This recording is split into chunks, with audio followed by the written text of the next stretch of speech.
freedom, man. That's what it's all about.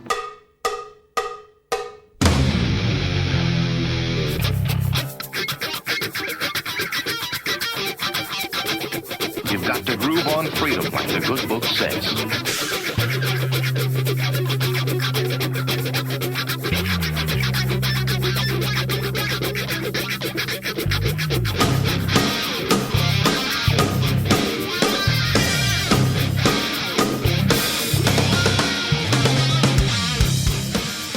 Welcome.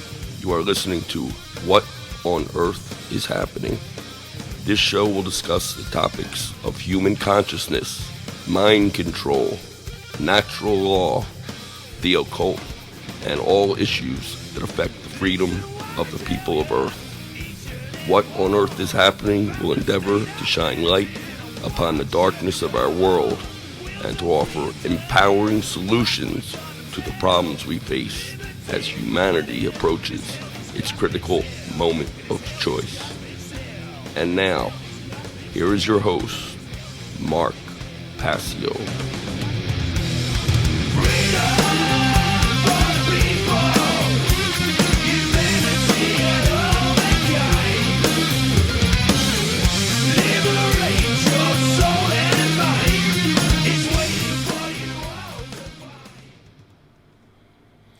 Welcome one and all. You're watching What on Earth is Happening. I'm your host, Mark Passio. My website, whatonearthishappening.com.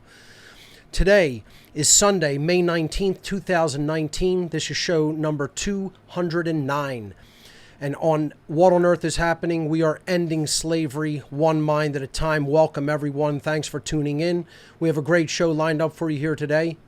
I'm going to be talking about the importance of identifying and awakening your local maven. And I'll explain what a maven is and how important they are in modern society and how they are influencers of many people in many different peer groups.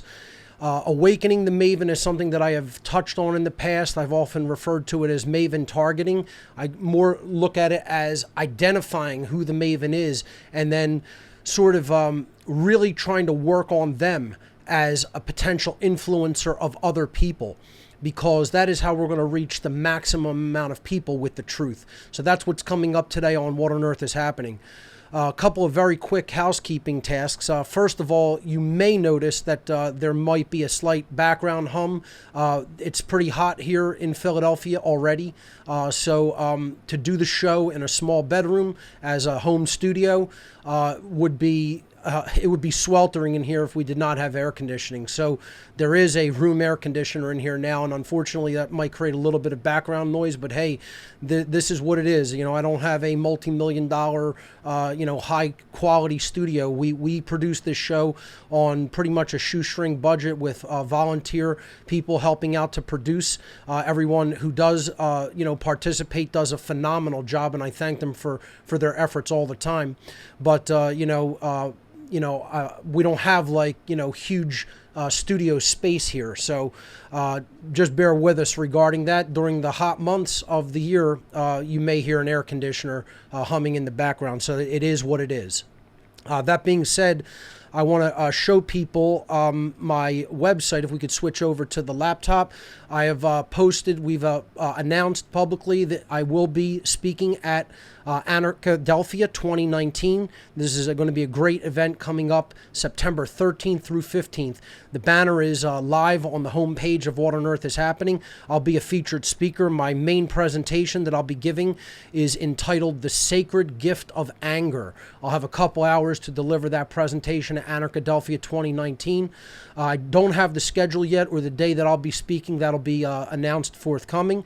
If you click on the banner and you use code Passio at checkout, the affiliate code is Passio at checkout, there'll be $10 deducted from the ticket price. You'll get 10% deducted from the ticket price. You'll get 5% of that taken off, and 5% of the ticket sale will go to me. So it's a way that they're helping people to save money on the ticket price and also give the speaker some extra money. So this is the page that it will take you to.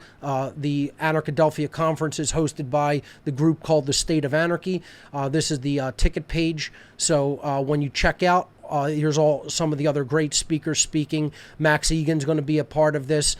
Carrie Wedler, Larkin Rose, Derek Brose, Gina Carr, Benny Wills. It's going to be a lot of awesome people talking about anarchy and the issues that surround it. So come on out to Philadelphia, September 13th through 15th, 2019. For Anarchadelphia. It's the inaugural one, the first ever Anarchadelphia. So please do check it out at whatonearthishappening.com. Click on that banner and use affiliate code Passio at checkout to save 5% and have 5% of the ticket sale go to myself.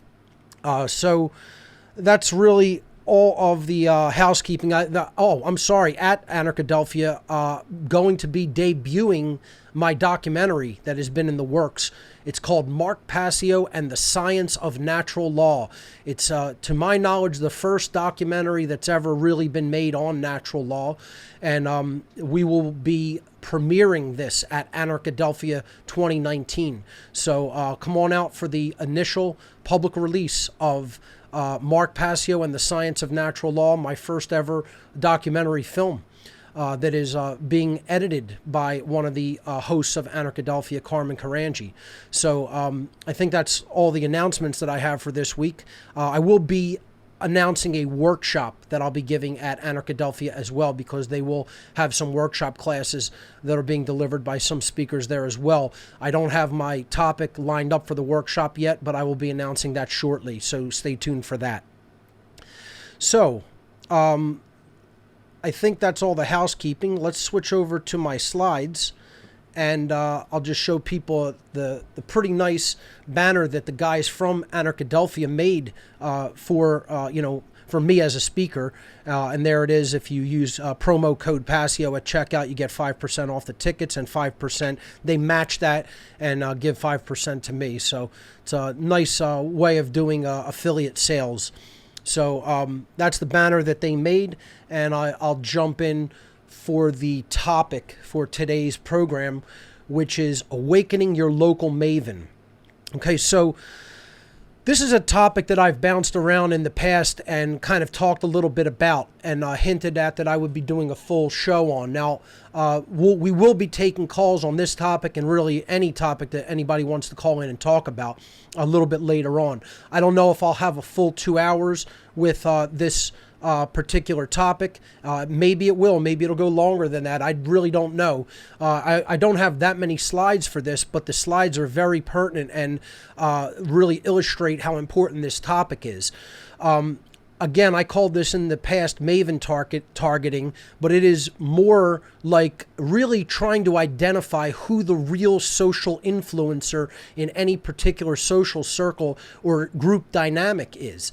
And it's very important for a lot of different reasons, which I'm going to talk about here today. Thank you to Brett Hatton for making the slides for the title cards for the shows. Been doing a great job as always. So thank you to Brett. So let's jump in with this topic and talk about what a maven actually is, because it's a word that some people have heard, but not that many people really know what it is truly. I hear a lot of misconceptions about the word maven as well. For example, a lot of people, before I even get into defining it, a lot of people think all mavens must be women. I've heard this misconception time and again, and that is not the case. A maven can be anyone. It does not have to be a woman. So this is just something that I think a lot of people, because of the way that it's been used in colloquial language, think of a maven. But the English word maven is actually derived from the Hebrew mavin, which means a person with understanding or a teacher. So a maven is an expert, an influencer, or a teacher who is highly trusted by others to pass along relevant knowledge in a particular field of interest. And that's the key factor about what a maven really is. A maven is a trusted influencer or teacher.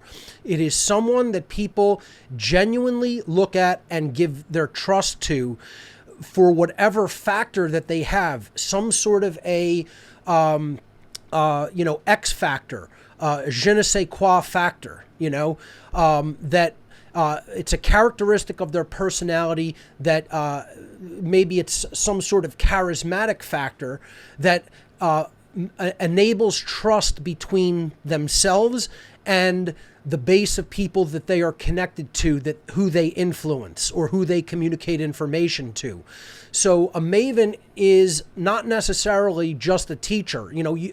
I've said before, people can consider someone like myself a maven because I've tried to teach and pass along what I know regarding what's going on in the world, regarding psychological knowledge, regarding knowledge of the occult, etc. So I could be looked at as a maven among the anarchist community, the spiritual anarchist community, you might say. Okay, I could be looked at as a maven in people who really want to study the occult from a deep psychological and philosophical perspective. However, there are certain spheres of influence in which you can consider that I might be a trusted person. But there are many other spheres of influence in which I would not be trusted. Okay, one of them could be a social circle of friends or just people on the street. One of them could be, people in a neighborhood. One of them could be in a family dynamic. Again, I would not be considered the influencer of my family dynamic. I would not be what you would call a trusted individual or involved in a trust dynamic in my family. There are other members of the family who I would say would fulfill that role. So what you have to understand first and foremost regarding the very definition of a maven is that a maven is highly trusted in the sphere of influence that surrounds them. Okay? They're liked and trusted by the people who listen to them. All right, so in his book, The Tipping Point, which is shown here on the left, which is a fantastic book that I think everybody should read and check out if you haven't already, that brings up a lot of great points about how, influential people and certain dynamics and circumstances can often have a wide-reaching and very dynamic impact, even set off by a small group of people. It's Malcolm Gladwell, the popular author Malcolm Gladwell, in his book The Tipping Point, described mavens as intense gatherers of information who are often the first to become aware of pertinent data and new trends in their fields.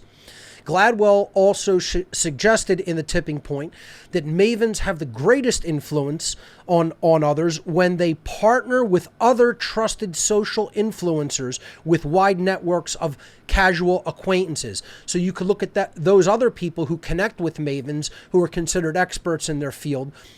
They are social influencers, particularly in social media fields in the modern sense. Some people even equate the modern form of what a maven actually is with a social media influencer. Gladwell would suggest in The Tipping Point that mavens often influence the other social media influencers. It works almost like a hierarchy dynamic, okay? And this is incredibly important for a number of reasons, okay? And this is what I want to try to communicate with the main, formalized presentation here on today's show. Is understand what a maven is and then understand why a maven is important to identify and understand who it is and what they're capable of doing, okay? And again, this is something that not that many people have even really looked into or researched, okay? So read The Tipping Point, okay? Perhaps I'll post a link to it or something like that with the show.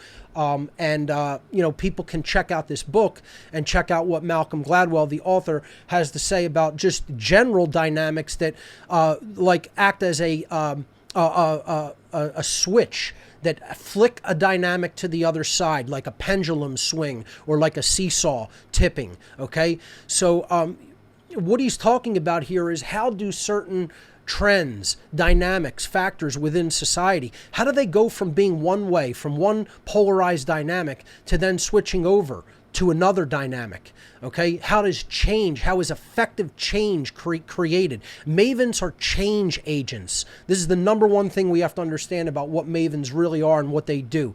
They influence change in a society. They can influence change for the negative. It doesn't necessarily mean that they influence things for the positive, okay? But we are looking for the mavens to be able to help get them to understand the truth, wake them up, because then they have other people's trust. So these are the people who can flick the switch on a social dynamic in a very short amount of time because of how many people they are capable of reaching and how many people whose mindset they are capable of influencing. Okay, so we are trying to reach the influencers. This is what this dynamic of the importance of identifying and awakening the local maven. Okay, because you could try to work on one person that doesn't have that much influence, right? And you could spend years trying to awaken them and getting them to see what's going on in our world. Okay, helping them to understand the mind control that's going on, helping them to understand all the factors of the control system, getting them to understand human slavery, getting them to understand social engineering, so forth and so on. Okay, but if that one person has no reach with others in society, you've done all of that labor and all of that work to reach one individual that may never do anything with that knowledge. Okay. The importance of reaching the maven in any given social dynamic or group is that they are then in turn going to take that knowledge and information and pass it along to others who trust them. And at some point, this will be a trust or slash belief dynamic, a trust slash belief dynamic. Okay. Admittedly, okay, I'm admitting this and explaining that this is not necessarily a bad thing. Okay, you may have to rely on trust and belief at first when it comes to these communicating this type of information.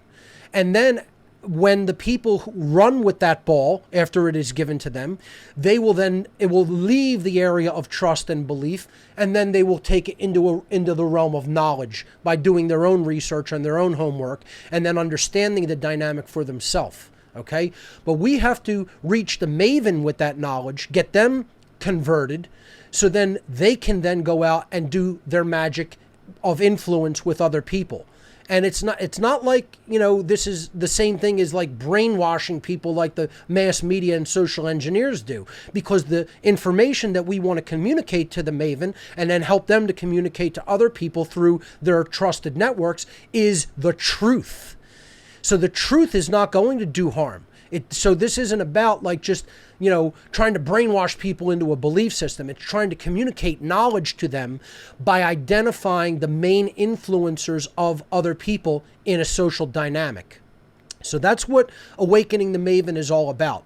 And I'll just give a brief example, okay? So my family maven is my own mother. She's like the new matriarch of the extended family. All of our cousins, friends, other people within the family. Okay, the whole extended family dynamic. Probably more people call and talk to her and ask her for advice than anybody that I know in the entire family. Okay, more people physically probably go into her presence, enter her household, talk with her on a daily basis than anybody else, any other single member of the family. For someone like me in my family dynamic, if I see a couple of relatives a year, it's a lot, literally. I mean, there are people who work with me, who know me through my work, who have never met a single member of my family because they're never even really in my presence. It's, not necessarily a good thing. In some aspects, maybe it is, because we would butt heads a lot because a lot of the members of my family are totally ignorant to what's taking place in the world and don't care. Not even that they don't know, they don't care to know. So, that doesn't really sit very well with me personally. So, I try not to inflame that dynamic by, being in their presence a whole lot. And so I kind of steer clear. And that's what I've chosen. But I did do a lot of work to try to get my own mother, to understand this dynamic, knowing that she would be the one who would possibly communicate some of the information to other people in the family, that I would have no chance of doing that, but she would certainly have a better than average chance of doing that at some point if she woke up to a certain extent. And in the early going, it was brutal. I mean, ultra brutal. Okay, as I'm sure many people have stories like this with their own family members. But see, the thing is before you put all that effort into a single person, I'd say identify them whether or not they're a maven within your family dynamic. So you want to really do that. You want to spend the time and energy to do that if the person is a maven. If they're not one of the mavens of the family or social circle or friend circle, then you're probably investing a lot of that time and energy into helping to awaken one individual that is not really going to pass that information along or even have a chance of influencing other people within a particular social circle. And that's not necessarily a bad thing either. It depends on how much you care about that individual and really want to help them awaken themselves. And you could spend that time to do that. Just the dynamic we're talking about here today with awakening the maven is putting that effort into a person who you know is going to have significant trust and influence with others, so that the information will reach others as sort of a snowball type effect, okay, which we're going to talk about, which I call the maven effect. All right, so the next slide is, and it looks like we have a little bit of a glitch there. Let me take that back. Sorry about that, folks. All right, that looks good. So the next slide is about the different types of social influencers in any given area of our society, okay? And the maven here is shown in the middle, who connects people through sharing knowledge. And again, this is what on Earth is Happening is all about, okay? So again, I could certainly be seen as a maven for the type of people who are seeking out the type of information that I put forward here on this show and have been doing for the last 12 years through What on Earth is Happening. However, there are other types of social media influencers, or just social influencers, I should say. This does happen on social media and other types of social networks, okay? But there's a connector who connects people to each other, okay? They're not necessarily the sharers of information or communicators of information themselves, but they are good at networking people together, okay? This is what conferences can help to do. This is the importance of a conference organizer. They bring a lot of people with similar interests and similar areas of knowledge together so that they can come together, network, and then help each other. Okay, and there are other types of people who are very good at this, just people who are very good at networking, establishing connections between people. They're the connector, or the networker, I would call them, okay? And then you have salesmen who use their knowledge to engage other people and to persuade other people. They have good charisma, they're good at talking with people, they're good at communicating ideas, they're good at selling things to people, okay? And they're very important too. We have to understand that this is about... it's almost like engaging in a sales pitch to people. You have to help them to understand why they would be in a better position to know this than to not know it. Because ignorance is death. It isn't bliss, as many people think. Oh, I don't want to know that. That'll make me upset. No, not knowing this won't just make you...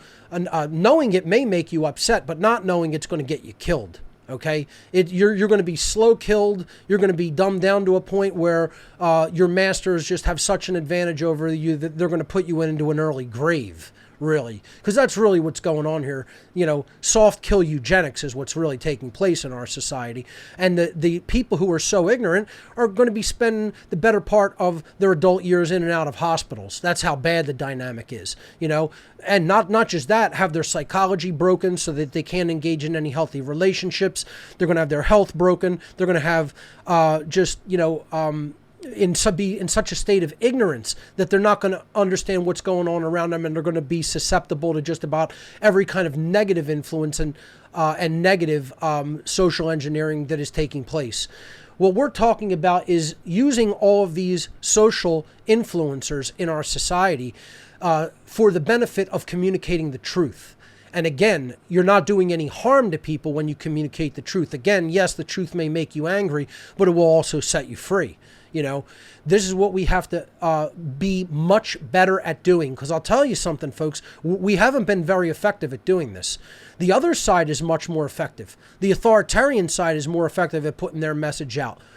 They're much more effective at using technology, which I'm going to talk about later in the presentation.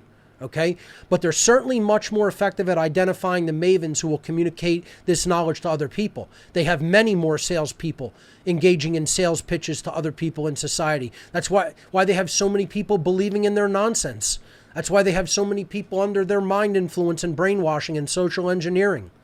We have to get better at this dynamic of social influence, because the people who stand on the side of the truth are not really doing it. They're certainly not doing it to any great effectiveness. Okay, they're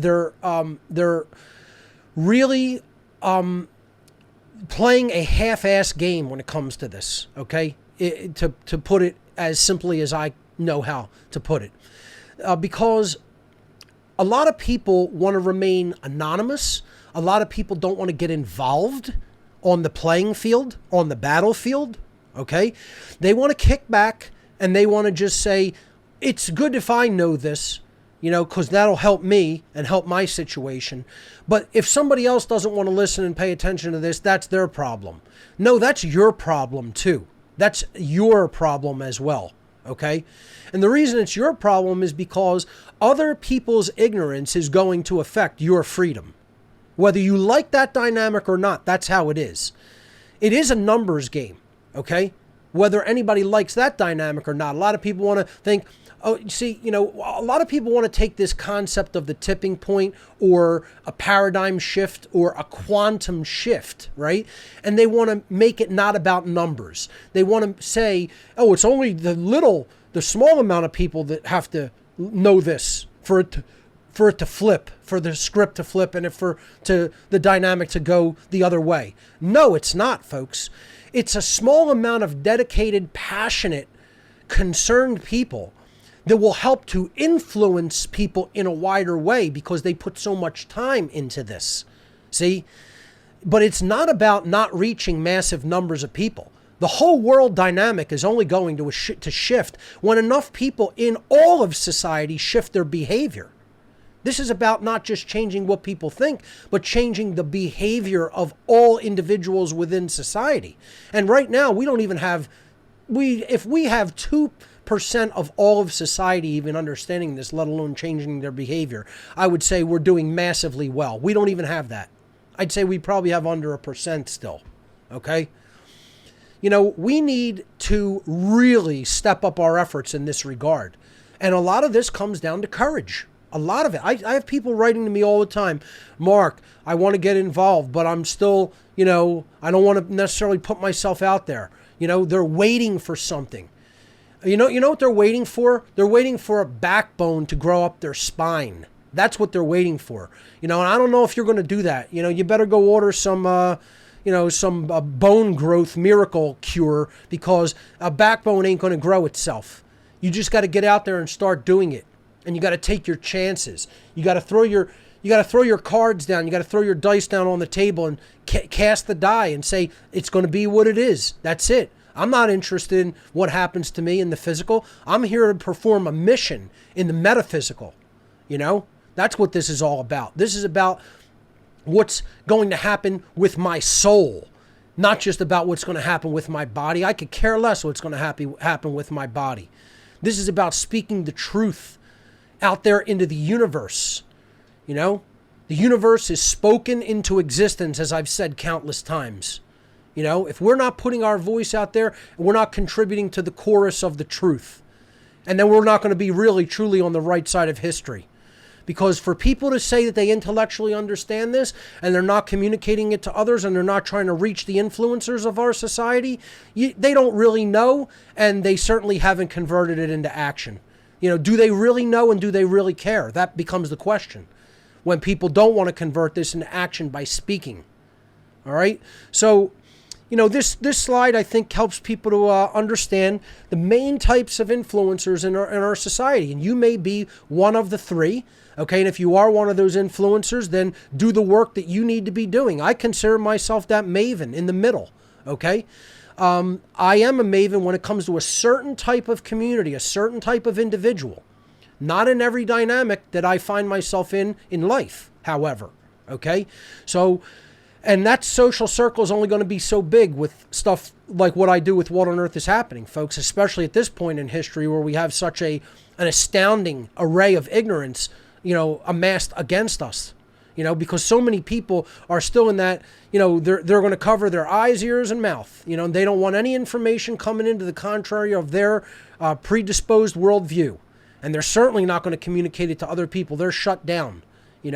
We need to reach the people who those people will trust. This is why a lot of people who have a lot of people in their social media sphere of influence, okay, are often targeted by the powers that should not be. And if they start talking out against them, they'll try to do whatever they can to ruin their, life dynamic. Okay. They'll bring financial burdens down upon them. They'll try to smear their name, and slander them, etc. And many other ways, even blackmail, force them into a situation where, they can be blackmailed. And you see this a lot with celebrities and people who already have a lot of people who are paying attention to them. Okay, so there are legitimate reasons why people are hesitant, but we have to shed that fear, because believe me, not doing this is going to result in a much greater harm and degradation to all of society than doing it and having your personal situation attacked. Okay, this is where we have to overcome that fear and understand it doesn't matter what personal losses one might have to endure or sustain.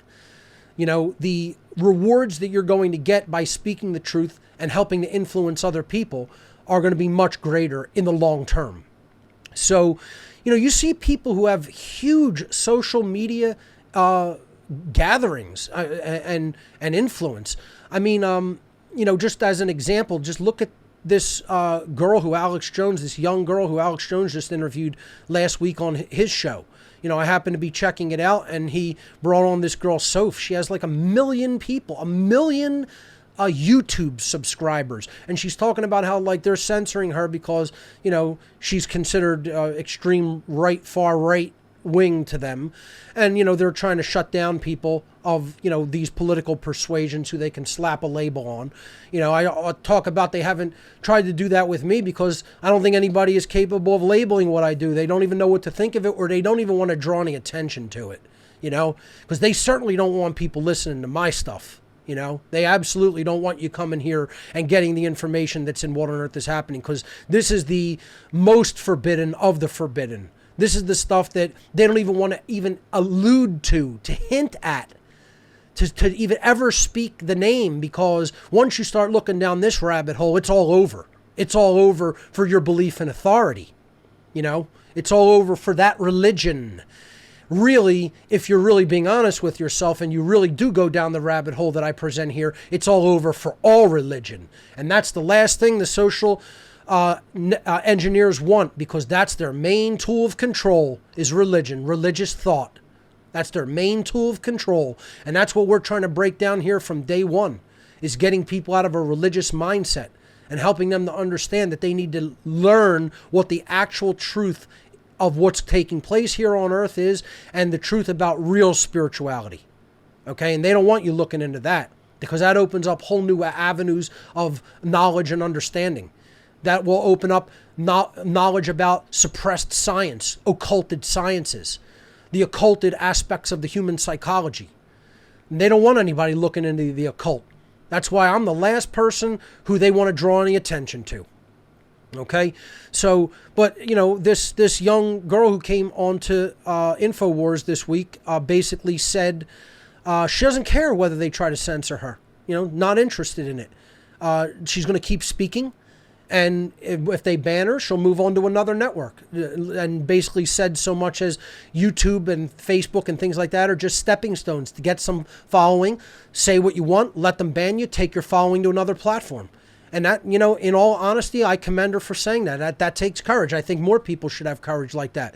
Not that I agree with everything this individual says. I don't agree with everything that just about anybody says. Okay? I think in some ways we shouldn't agree with everything we say, okay? You got to question your own, thought processes sometimes, not to a point where you're, having so much doubt in yourself that you're not willing to put information out there. But, you always have to be able to reevaluate what knowledge that you have come to know, okay? And possibly make adjustments. So what I find commendable with this teenage girl, Soph, is that she has the courage to just keep doing this. And most adults don't have courage like that. So, congratulations to this individual, because I wish more people would have that kind of courage. This is what's holding the world back. This is what's holding the entire dynamic back from people understanding the truth, is that there's a lot of people out there who know what's taking place and don't have the courage to speak it. They want to remain anonymous, and that's cowardly. I see it all the time. This is why, for example, the ARC drive. I don't want anonymous cowards requesting the ARC drive. What do you think I think someone who's an anonymous coward, who doesn't want to put their real name out there, okay, is going to think what do you think I think they're going to do with the knowledge of the ARC drive? Do you think I think they're going to take it, run with that ball, spread that knowledge all over the place, help people to understand it? They're already cowering under the staircase in a little ball. I don't want to use my real name. Well, the powers that be, they might know who I am then, and then you have other people who think I'm not using my real name because I used a assumed name when I was involved in the dark occult, and they want to think I'm not using a real name now, Mark Passio is my legal, full, given birth name that was given to me by my parents. That's on all the bullshit legal paperwork of anything that I still, am involved with the state as far as, mailing addresses, licenses, etc. Okay. And there are people out there who still insist that isn't true, because Mark Rokar was the name I used when I was involved in the dark occult. And that was an assumed name that I just took, and I've told people the story in the past where I took it from, and they still won't even bother looking into all of that information where I explained it. And half of them spell it wrong because they probably saw it written in handwriting, and don't even get that right. So a part of what I'm talking about here is it all comes down to courage, folks. If you're going to become an influencer of other people, you have to have courage to speak. You have to have courage to speak unapologetically. And that this is one of the biggest dynamics that I see in our society that's just not there. We still have cowards walking among us, who want to remain anonymous. What do you think the whole powers that be, the whole power structure thinking of people like that? They're so afraid. Those people are walking around, those social engineers and their thugs are walking around like this. Here's their mindset, folks. They're like, look at that little punk ass bitch. They're so afraid of us, they won't even use their real name. Imagine. They won't even say their name. They're so afraid of us and what we could possibly do to them. Like, I don't give a shit what you can do to me physically. You think I'm afraid of you or anyone? You think I'm so identified with the physical body that you think I think this is who I am? That I'm this meat suit? You think that's where I'm at with what I know spiritually? And you think that's going to hold me back from speaking and continuing to speak? You have another thought coming to you, if that's what you think. But let me tell you something. That's what these controllers think of people who remain anonymous cowards. Okay? You're never going to influence anybody with an assumed name or with, being anonymous. It's like they're just looking at you and going, wow, what a punk ass bitch coward. That's exactly what they're thinking. You want to know how I know that? Because that's exactly what I think. Okay? To put it bluntly and in street language. All right? And I'm being nice about it compared to what I really think of that dynamic. Let's move on to the next slide into what I call the maven effect, okay? And some of these slide images were taken to give credit from a article on, let me see if I could find it real quick. I'll step out of the slides for a brief moment. It was an article called Influencers, a discussion. You can go back to the laptop. Influencers, I'll make this full screen. A discussion about the law of the few. This was on the Buzzbin, and it's not necessarily a great website, but the dynamic is the article is a very interesting thing, and you could see where people are looking to these dynamics of influence, talking about and dissecting Malcolm Gladwell's book, The Tipping Point, talking about levels of different influence in the blogosphere, okay, how social media influence gets propagated down to lower levels of society, And, that last slide that I actually presented with the connector, the maven, and the salesman was actually taken from here. Okay, so it's an interesting article. I'll probably link it with the site. Not that I'm that into the website that it comes from. Just I thought that this link was actually sent to me. Actually, thanks to Barb for finding this. She sent me this link, so I'll give her credit for doing that because she thought it was an interesting article about Matt Gladwell's The Tipping Point. Another thing that this whole dynamic is called is opinion leadership. I thought I would bring this article up from Wikipedia to show people that a lot of people consider the maven dynamic or the maven effect the flow of a two-step flow of communication, which you could read about in this article, and it's called opinion leadership, where the mass media or even alternative media first communicates ideas to people, and then the other influencers then take it down and step it down to other people in society. So it's another dynamic that you could look at when it comes to understanding the concept of a maven. It's called opinion leadership. So I'll step back into the slides now. Okay. So this is an infographic that I refer to as the maven effect. And you can see the maven would be the red individual at the bottom of the slide, up in the front, who has the most effect because they're communicating with the most people in a given network. Everything is flowing to and from them, okay? They're the knowledge communicator and influencer with the rest of the people, and they would be at like sort of the top of the hierarchy when it comes to this trust network, this trust communication network. Okay, so that's who you want to try to identify and reach in your social circle. And again, if you really sit and think about this, you will be able to identify it. Just think about it in your mind. Who is the person that other people in my social dynamic, in my sphere of influence, who do they listen to? Who do they communicate with? When they want advice, who do they call? Who do they go to? Who has the place where people come together around? Okay, it's geographically, physically, this is important. Okay, because most people will gather at this individual's home. Okay, for example, like when holidays come up, my mother's home is the big place. That's where people will go. Or like, my mother will go to wherever she's going. If she's going, like, let's say to my sister's house, she's going there, and then other people are going to gather at that location. They're going to go where the maven is at. It happens all the time. They're the ones who can make other people gather around. Okay? So you just sit and think about this dynamic in your social situation, and you will know who the maven is. You will be able to identify. That's the first process. That's the first step in this process, is identifying who the maven of your social dynamic is, or family dynamic. Okay, so you have to identify them first and understand this is the type of influence that they hold. They'll talk to a few people in their close circle, and that will widen out. Okay, so they have the most power to influence and affect change. That's why the maven is so critically important.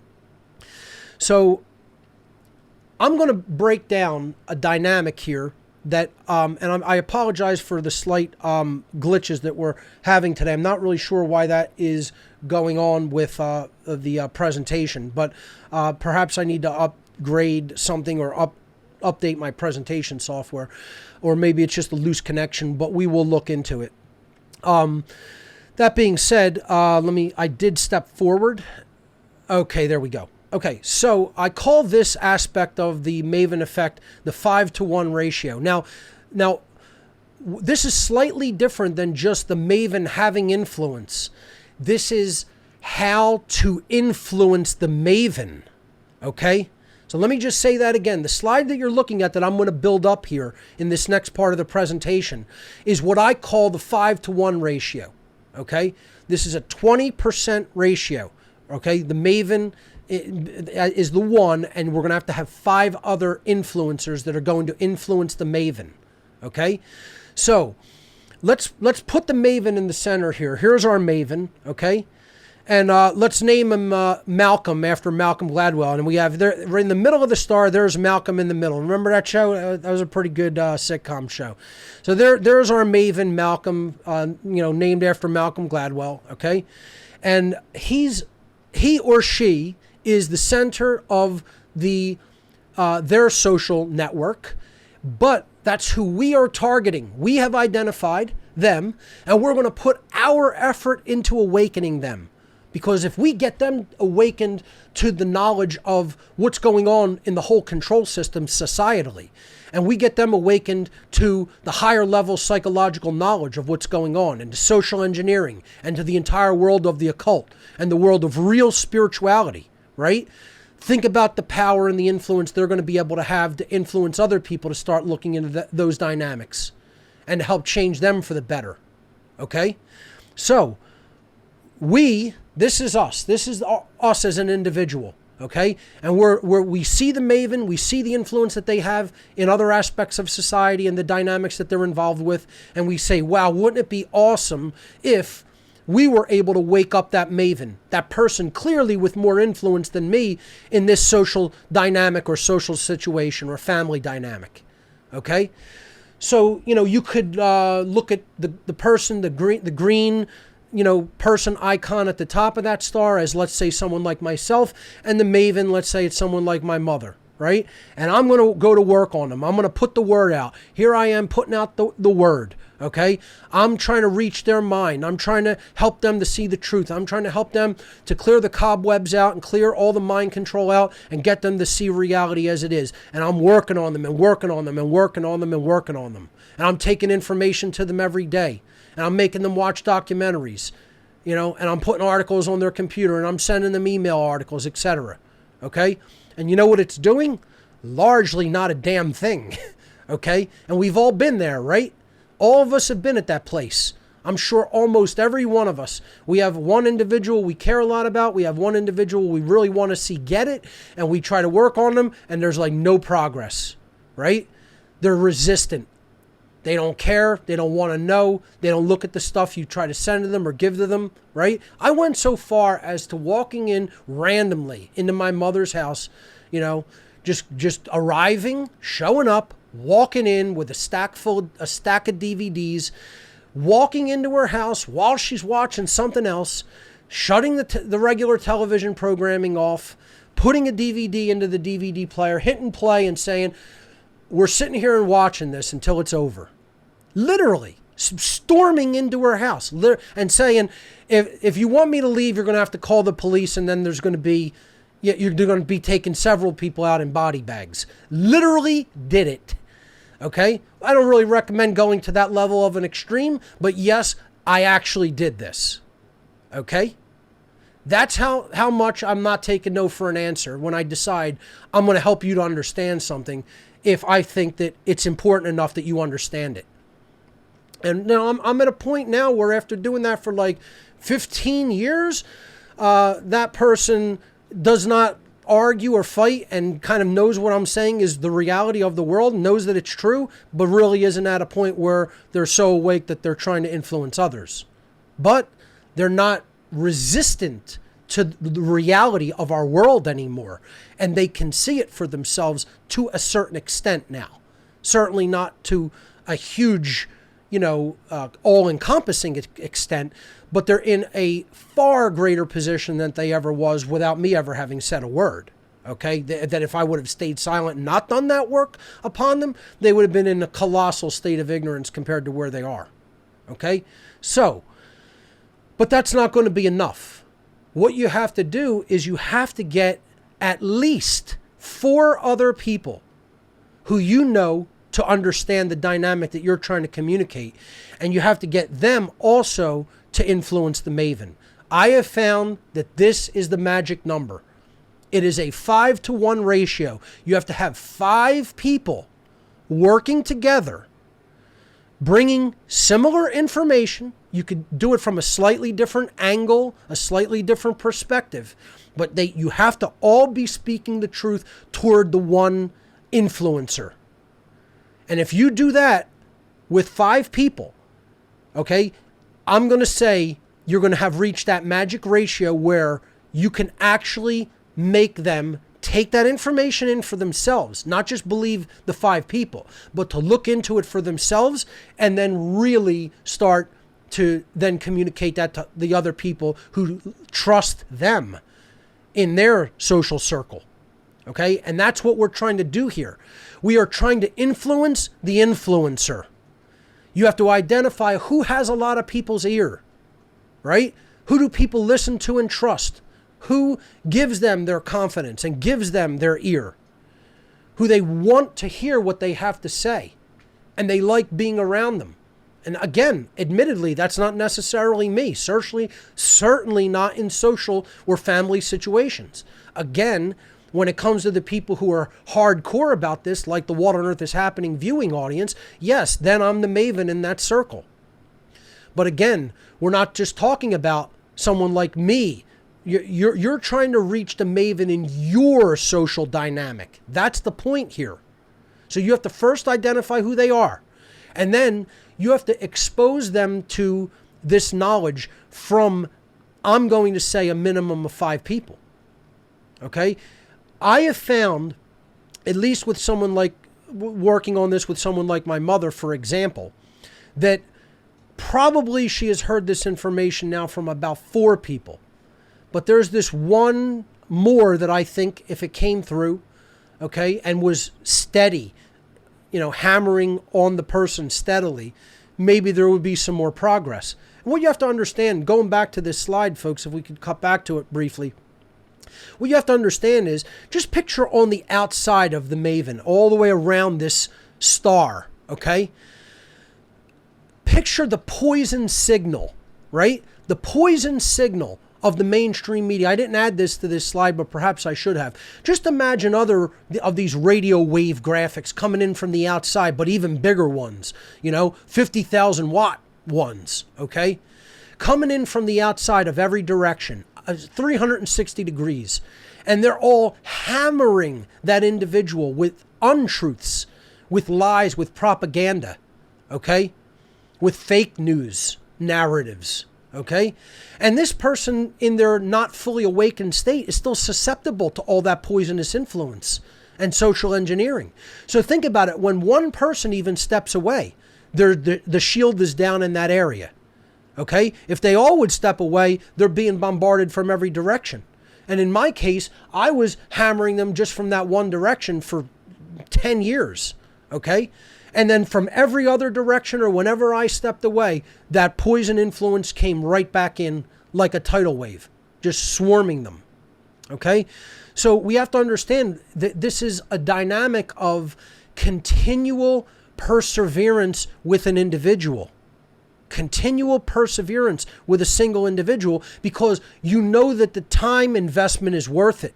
Because you know who they are then. 5 people working on one would be better than 50 working on 1,000, possibly. Okay? Because of how powerful and how many people that one person is capable of influencing, the number that they're capable of influencing. Okay? If you had 50 people who know the truth in a given geographic vicinity, and they want to go to work on, let's say, 1,000 people, they might wake up 10 out of those 1,000 people. Okay? Think about it. You're not going to wake up everybody you bring the truth to. Okay? So 50 people doing that with even 100 people each, who knows? You might wake up like 10 or 15, 20 people to that extent. A maven, however, if those 5 people just worked on that one individual, might wake up 1,000 people. That's how powerful the influence of the maven is. And this is what we're failing to do. We are failing as a network of people who know the truth about what's going on and are trying to bring that information to other people. We're failing miserably at this dynamic, at the identification of other social influencers. We are not doing it effectively enough. Okay? So we need to really try to bridge this dynamic and to work on the people who we know are the influential among us. Identify them and work on them individually. All right? Now, one of the interesting things that I also thought is this is the whole concept of the man in the pentagram that is depicted in many different occult spiritual traditions. Okay. This is this 5-to-1 ratio. Okay. And then they're connected at the center of the being. Okay. In this image, you could say, well, it might be connected at the sacrum chakra, but I like to think of it as it's connected at the solar plexus chakra, right in the center of the individual, right at the solar plexus. You could also look at it, it's connected at the center of the heart chakra, okay? Or really all of the chakras along the middle path. And the ones that are the most important are obviously the third eye, the heart, and the solar plexus, because that's the mind, the heart, the care, okay, the intelligence, the care, and to me, most importantly in this dynamic, the solar plexus chakra is where it all connects and comes together, because that's the courage center. And this is about courage to speak. This is about courage to put the truth out there, especially in an age of censorship, in an age of suppression of knowledge and ideas and information. And imagine, I look out my door, I see other people in the area where I live, and they are full-blown advocating Soviet-style and Chinese-style censorship. It's disgusting. Thinking that people's freedom of speech should be limited and suppressed and they should be silenced. I mean, you have to be kidding. This is where we're at in American society. This is where we're at. So, this dynamic of the man in the pentagram or woman in the pentagram, it's incredibly symbolically powerful, because it's talking about, bringing ideas together at a central focal point, coming together from those 5 points of the star, which represent earth, air, water, fire, and spirit. Okay? And you have to bring your resources, the earth, okay, your general characteristics and personality and skill set together and work on those things. The earth aspects of the individual, of the personality. Work on those things and work with them to help to bridge this dynamic of influencing others, to put them to work toward that purpose, toward that goal. And then you're using the other 3 aspects of the consciousness: intelligence, care, and action.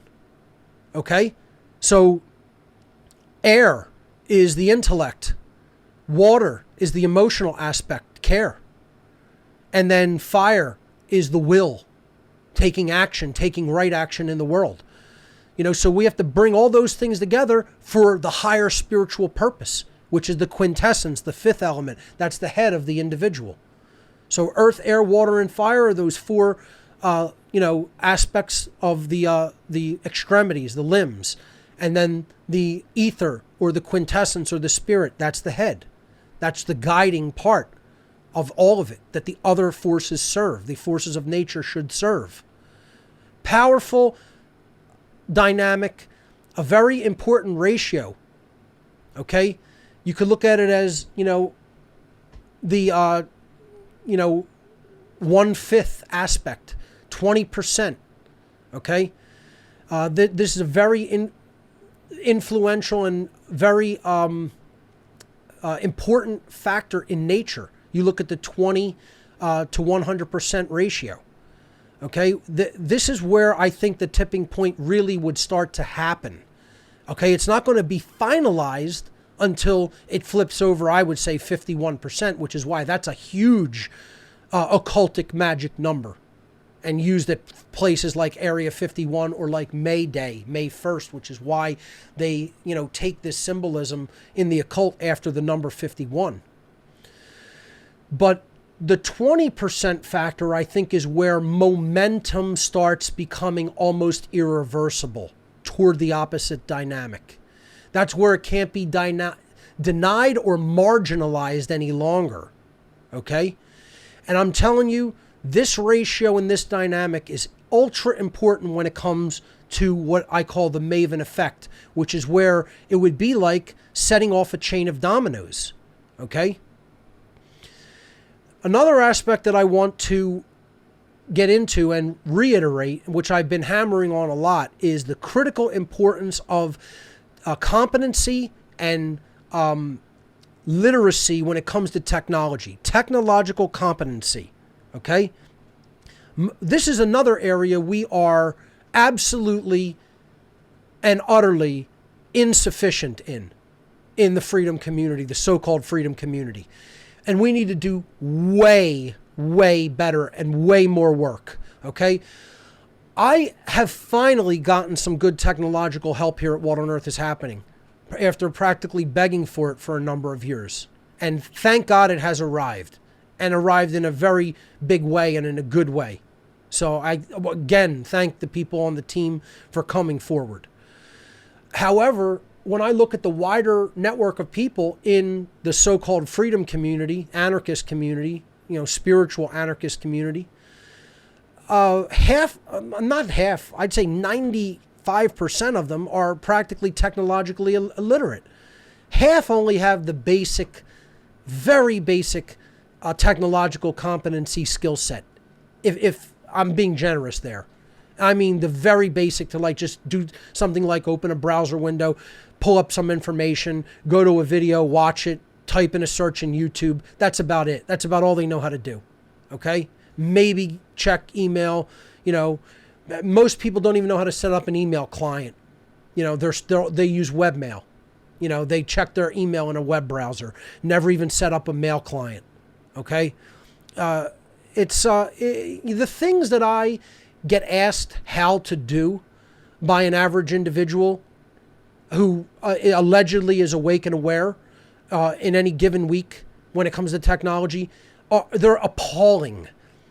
Where it almost starts a conflict between me and them because I'm almost insulting to them because I'm like, it's the year 2019 and you don't know how to do this? Really? And I don't want to be like that. I don't want to be insulting to people like that.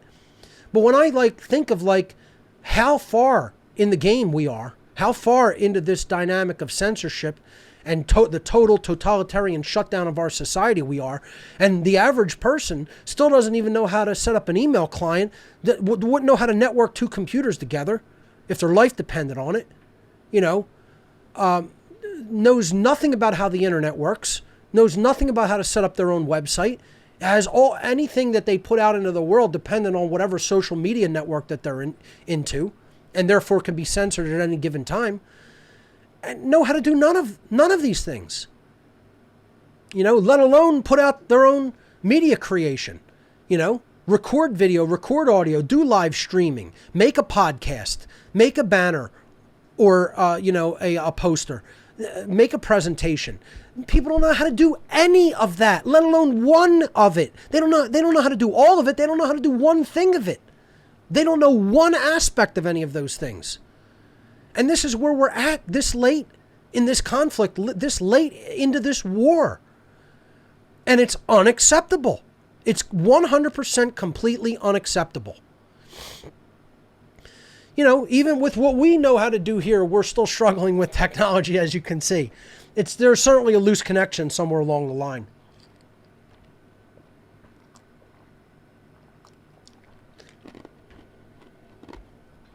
And that's okay. It's all right. We'll work our way through it, as we always do, because that's what this is about. Perseverance. See, it doesn't make a difference how much you have to keep struggling. You keep going. You keep going with it. Okay? That's what a lot of people I see when it comes to this dynamic. I'm going to stay on this topic for a second because I think it's very important when it comes to influence in society and how we could become the mavens of a society. We could become the new media. But how many people fail short in that task, in that goal?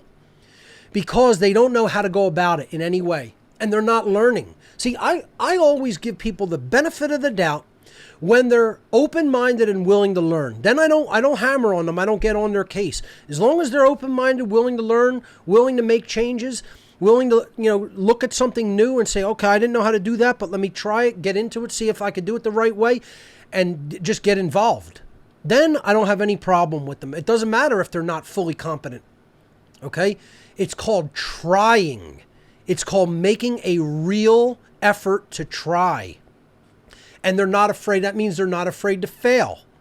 See, a lot of people are like, I'm afraid to fail. I'm afraid I'll mess it up. I'm afraid I'll break this or that. And so I'm not going to even start. That's the total wrong attitude to take when it comes to this. Okay? Get a cheap tablet computer. Get a cheap 2-in-1 for a few $100s, a couple hundred. If you have to spend $300-400, do it. Okay? And if you try new things, and if you destroy it, okay, it's a couple $100. I know a lot of people don't even have that, kind of resources to put out there. But it's like, hey, people will go to the movies and buy all kinds of crap food and, buy subscriptions to all kinds of cable networks. It's like, invest that in a piece of technology that you could use as a learning platform. And you could experiment a little bit with and try new things with. And then maybe if you mess something up, okay, then you're not messing up your main computer. All right? This is what we have to do. We have to take chances and get involved and try new things. I see too many people, they're like, well, I don't know how to do that, and I don't want to have to experiment because I might mess something up, and so they never even bother. They never try. And that's part of, again, taking it back to the dynamic of courage is a huge part of today's presentation. Because influence and reaching other people is ultimately going to come from a state of being encouraged, not just being in knowledge and caring, saying, yes, I do want to do it. I care about this dynamic getting out there to a wider audience. It's about having the courage to actually do it. So, at some point, I really want to start going more into technology, teaching technology. I feel like the teaching of the occult, of the psychological aspect is... of course, it's the most important element. But if it's not combined with the technological element, what we are going to have is a bunch of people scattered to the four winds of the earth that know a lot about the psychological, the philosophical, the occult aspect, and yet they can't do a goddamn thing with a computer to reach one other living soul anywhere on the internet. And this is the way information is propagated today, folks. It's not propagated by going and standing on a soapbox in the town square, in case you haven't understood that. It's propagated digitally. And that space, okay? That digital warfare space for the propagation of knowledge, we're not doing very well in. We're getting clobbered. The empire has struck back, okay? Let's put it that way. We might have initially hit them and, blew up their first Death Star, but let's put it this way. They're rebuilding, not just rebuilding, they probably have rebuilt many of them. The whole point here is we cannot take lightly the influence of the mainstream media and the social engineers. And now there's a new technological God class, the new tech elite.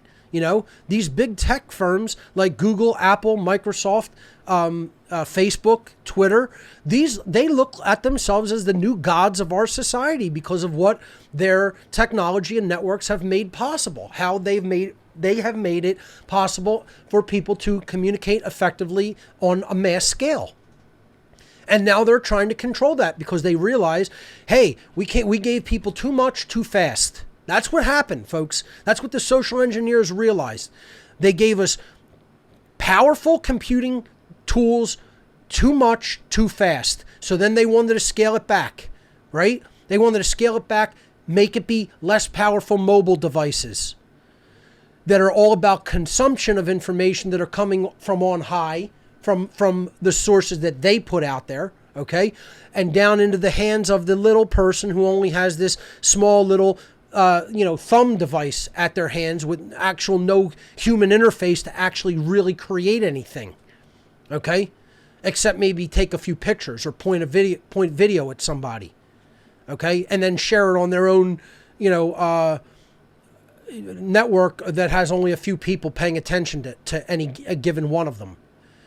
When people were learning how to build whole websites and there was a diverse ecosystem when it came to websites, we were making grounds. That's when the apocalypse happened, folks.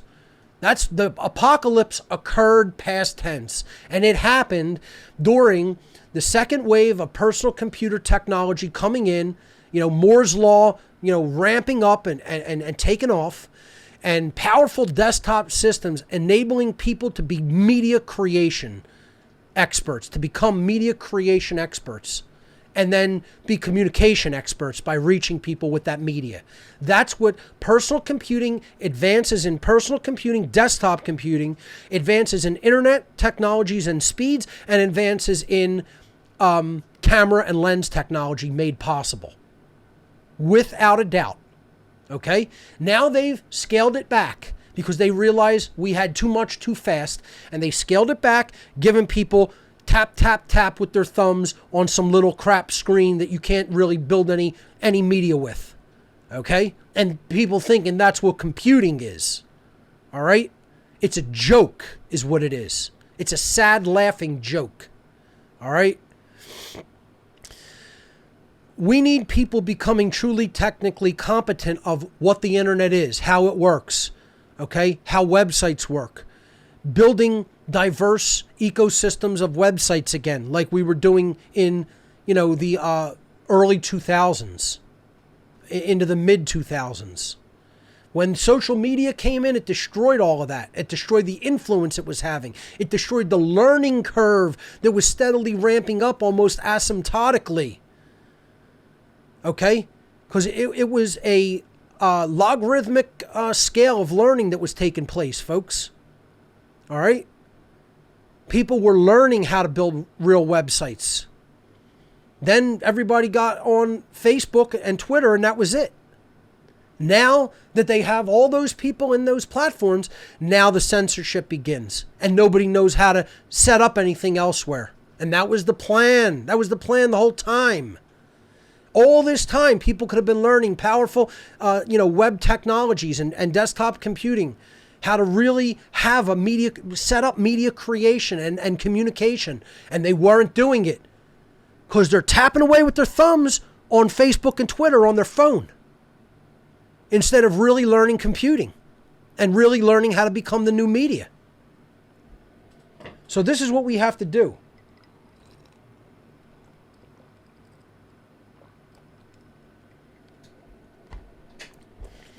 We ourselves have to learn how to become the new media.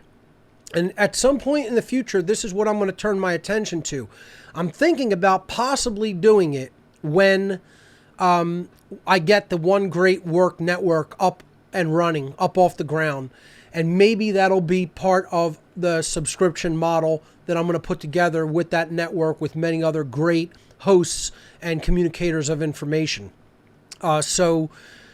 Maybe a part of what I do on that network, part of what my role on that network will do is actually on a weekly basis teaching people how to use different technological tools and just sharing my computer screen in real time and doing like a webinar based thing where people can come in, ask me questions, ask me how to do things, ask me what I think the appropriate tool for a given job is. I'm very good at things like that, helping people set up computer systems, showing them the best practices for things.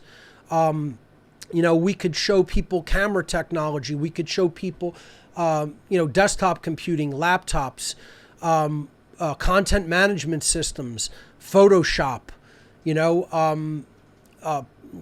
presentations with PowerPoint and Keynote, how to make flyers in Photoshop or Illustrator. Or even open source tools, learning what software is the best software for a particular job, which software is optimized really well, showing people open source software if they don't have a lot of money to spend on software, what the best free tools are, okay, and how to use this stuff, how to really do things with it, okay. It's something that I'm very seriously considering and trying to put together sort of a prototype classroom environment for. And, it'll take a while to get that up off the ground, but I'm definitely going to do it in the not too distant future.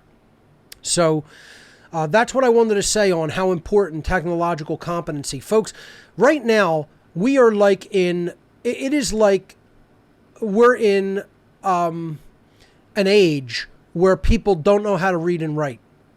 And like a few people who have kept the scrolls and kept the books and tried to communicate the knowledge are saying, we better get out there and start teaching these people how to read and write.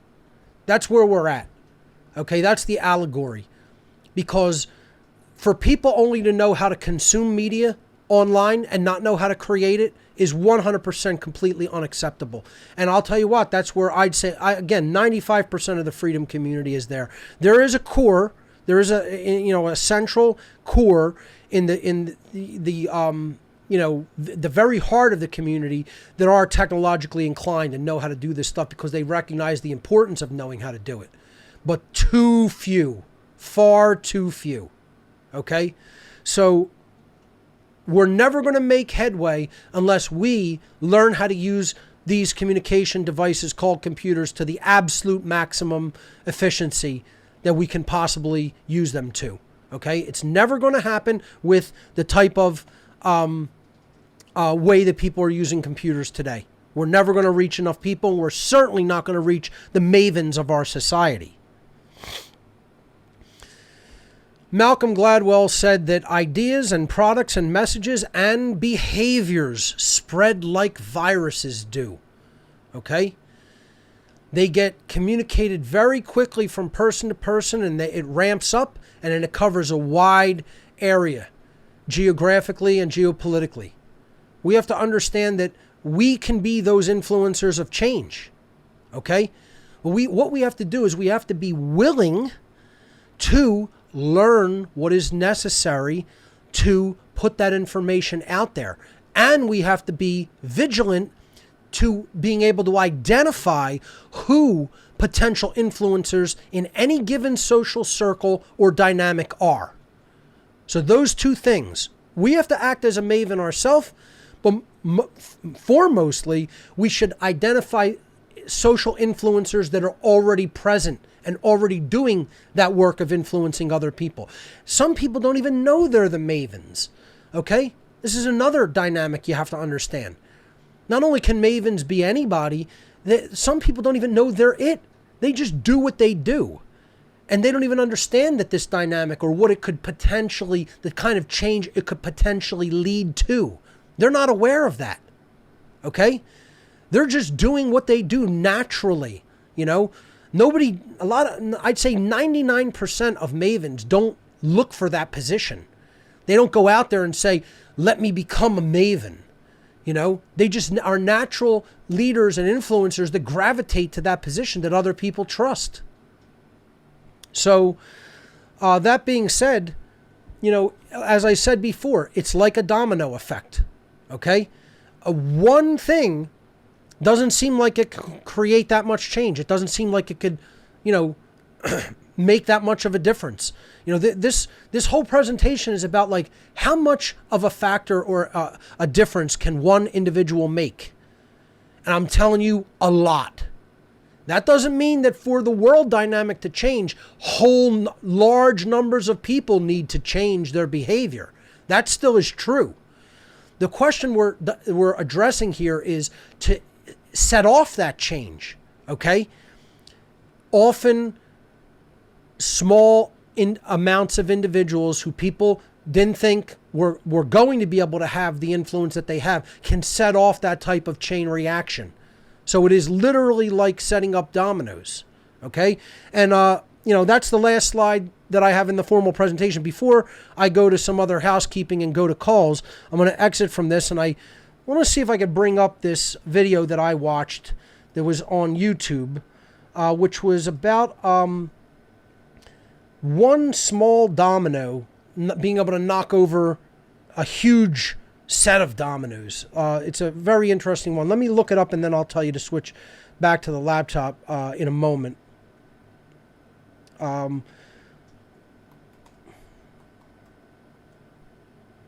Yeah, it was an interesting video where this guy uses he has a little tiny domino the size of a like Pez candy in a pair of tweezers, and he's going to knock over 100-pound domino, okay, on the other side of this short chain of dominoes with a tiny little domino about that big. Let me see if I can find it real quick.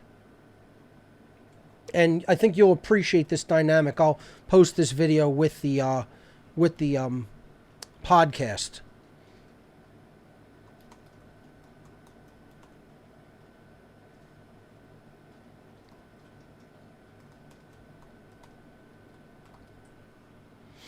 Yeah, here it is. It's called domino chain reaction.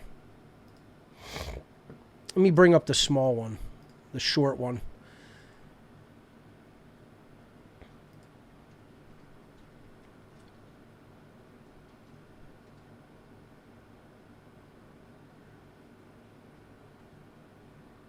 We're not getting audio? Bear with us, folks. Everybody knows back. about playing Okay, with dominoes, but what you may not know is that a domino can knock over another domino, which is about 1.5 times larger. So what I have here is a chain of dominoes.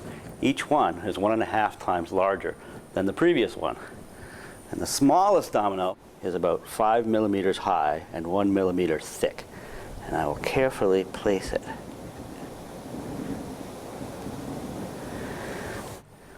And there are 13 dominoes. And the largest domino, it weighs about 100 pounds and is more than 1 meter tall.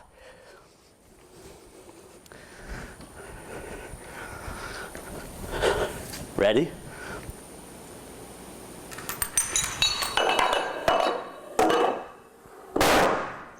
Boom.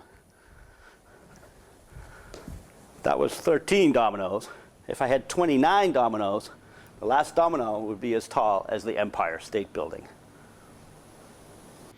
Amazing. So, this is what the maven effect is really about, folks, okay? The maven effect is about, who are we as an individual to be able to influence and have change on in a wide, overarching impact on society. And I'm telling you, we are all that individual potentially, okay? This is about what the potential for one individual is all about, and how powerful one individual, the amount of powerful change, an effect, an influencing effect for change one individual can have in all of society. There's a movie that just came, it's a movie that came out this year that wrapped up a trilogy that a lot of people didn't even know was a trilogy. It was the Unbreakable trilogy with the movies, the sequence of movies that are allegorical films about this dynamic are Unbreakable, Split, and Glass. And Glass is a new one that just came out in 2019. I like to recommend allegorical films to people, and I think, first of all, these are done by M. Night Shyamalan, who I think is a brilliant movie director. I think he is one of the best allegorical producers of our time when it comes to allegorical films and spiritual films. And this is ostensibly a comic book hero, a real life comic book story, about like guys who think that they are comic book heroes or villains. And, one of them has a condition where his bones are super brittle. One of them has a condition where he's almost invincible, where nothing can hurt or harm him and he never gets sick. And another one is a split personality, a DID, dissociative identity disorder, or they used to call it MPD, multiple personality disorder, where he has 24 individuals living with him and he has superhuman capabilities. And, I don't want to spoil it for anybody, but it's about having these potentially latent powers or abilities to influence society suppressed by a small minority that is interested in keeping the dynamic the way that it is, where we don't have that power. That's what the allegory is ultimately about in this series of films. So I think they're not only very entertaining and well done movies, I think that the person who really wrote these movies, M. Night Shyamalan, is probably one of the better allegorical film producers of our time, on par with someone like Stanley Kubrick, I would even go so far as saying. So I'd highly recommend them, and it is about this effect of influence, this chain reaction, this domino effect, if you will, the maven effect, as I would call it. It's about how we as individuals, that people would not immediately consider that we're so powerful as an individual, being able to have a far-reaching impact an effect on others in society. And this is how dynamics of change often go. They are often set off like chain reactions like this. So we have to understand we're that hand, we're that potential influence that sets that into motion and sets it into effect in a wider way in our society. And that's what we have to strive to be. And we have to have courage enough to start that process, okay? And it's a learning curve for us because it is going to involve, if we're really going to reach a lot of people, it's going to involve really learning media content creation. All right. So I salute the people who are doing that already and continue your efforts. And the people who have not started that as of yet, get involved and get on the playing field, get on the battlefield, and don't wait for orders from headquarters. Get out there and start and do what you can and learn as you go. And the dynamic will get easier as you do it. You don't have to know everything at first. What on Earth is Happening at first, the very first week, was not as polished of a show as it is today. And you can see we're still polishing it and still making adjustments and changes. It's always a process. It's never something that's totally complete and in final form.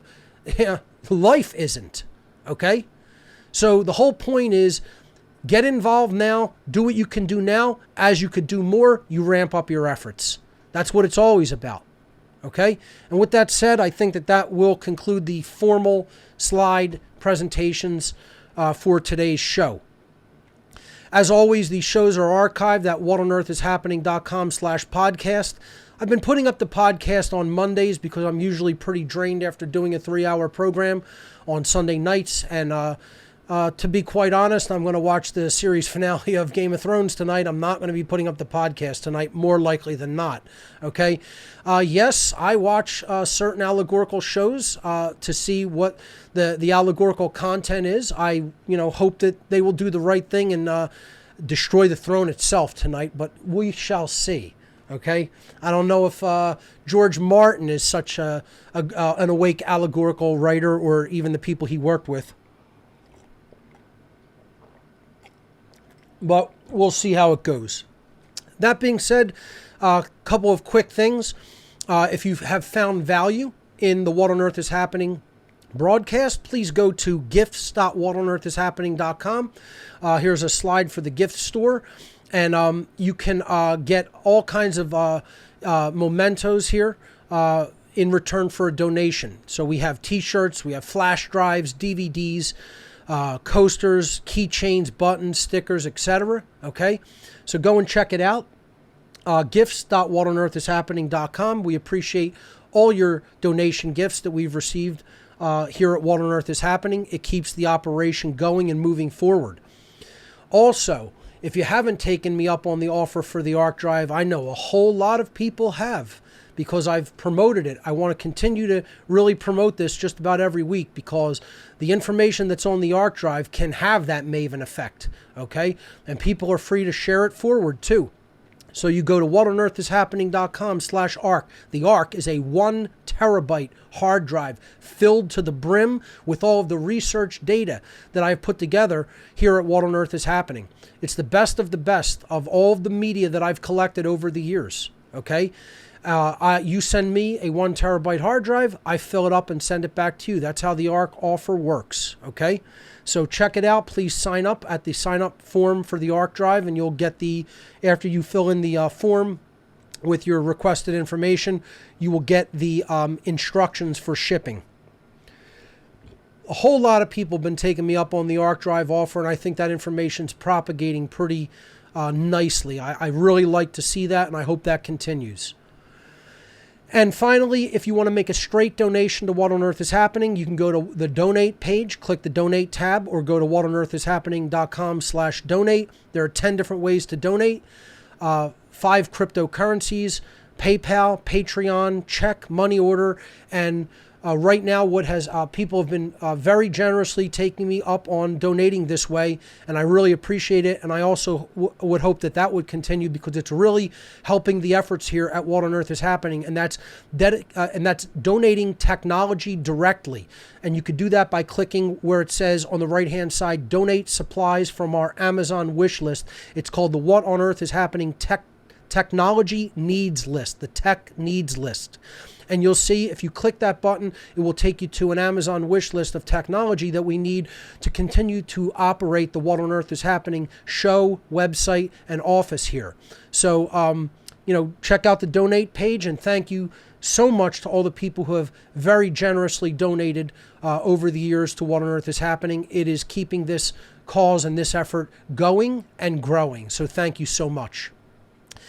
And that will be all for the formalized presentation. Now I'm going to put my headset on and we're going to start to take your calls. So calls are always, as always, taken on Discord here at What on Earth is Happening. Do not listen at this point in your web browser or on any type of mobile device to the stream. If your calls are being taken, if you're just watching, continue to watch that way. But if you want your call taken and you're going to go into the Discord chat call-in room, okay, what you want to do is you want to listen only in Discord with headphones, because you will be getting me on a delay if you listen in the live stream. Okay, so that being said, let's get ready to go to your calls for the duration of the show. Any topic is on limits. If you want to talk about the Maven effect, your experiences with trying to reach and awaken a local Maven, that's fine. But if you want to take it into any other area, that is fine as well. We're not limiting it just to that topic, so any topic is fair game. All right, let's see. Let's go to Links from the North. Links from the North. You are live on What on Earth is Happening, show number 209. Welcome. Links, are you with us?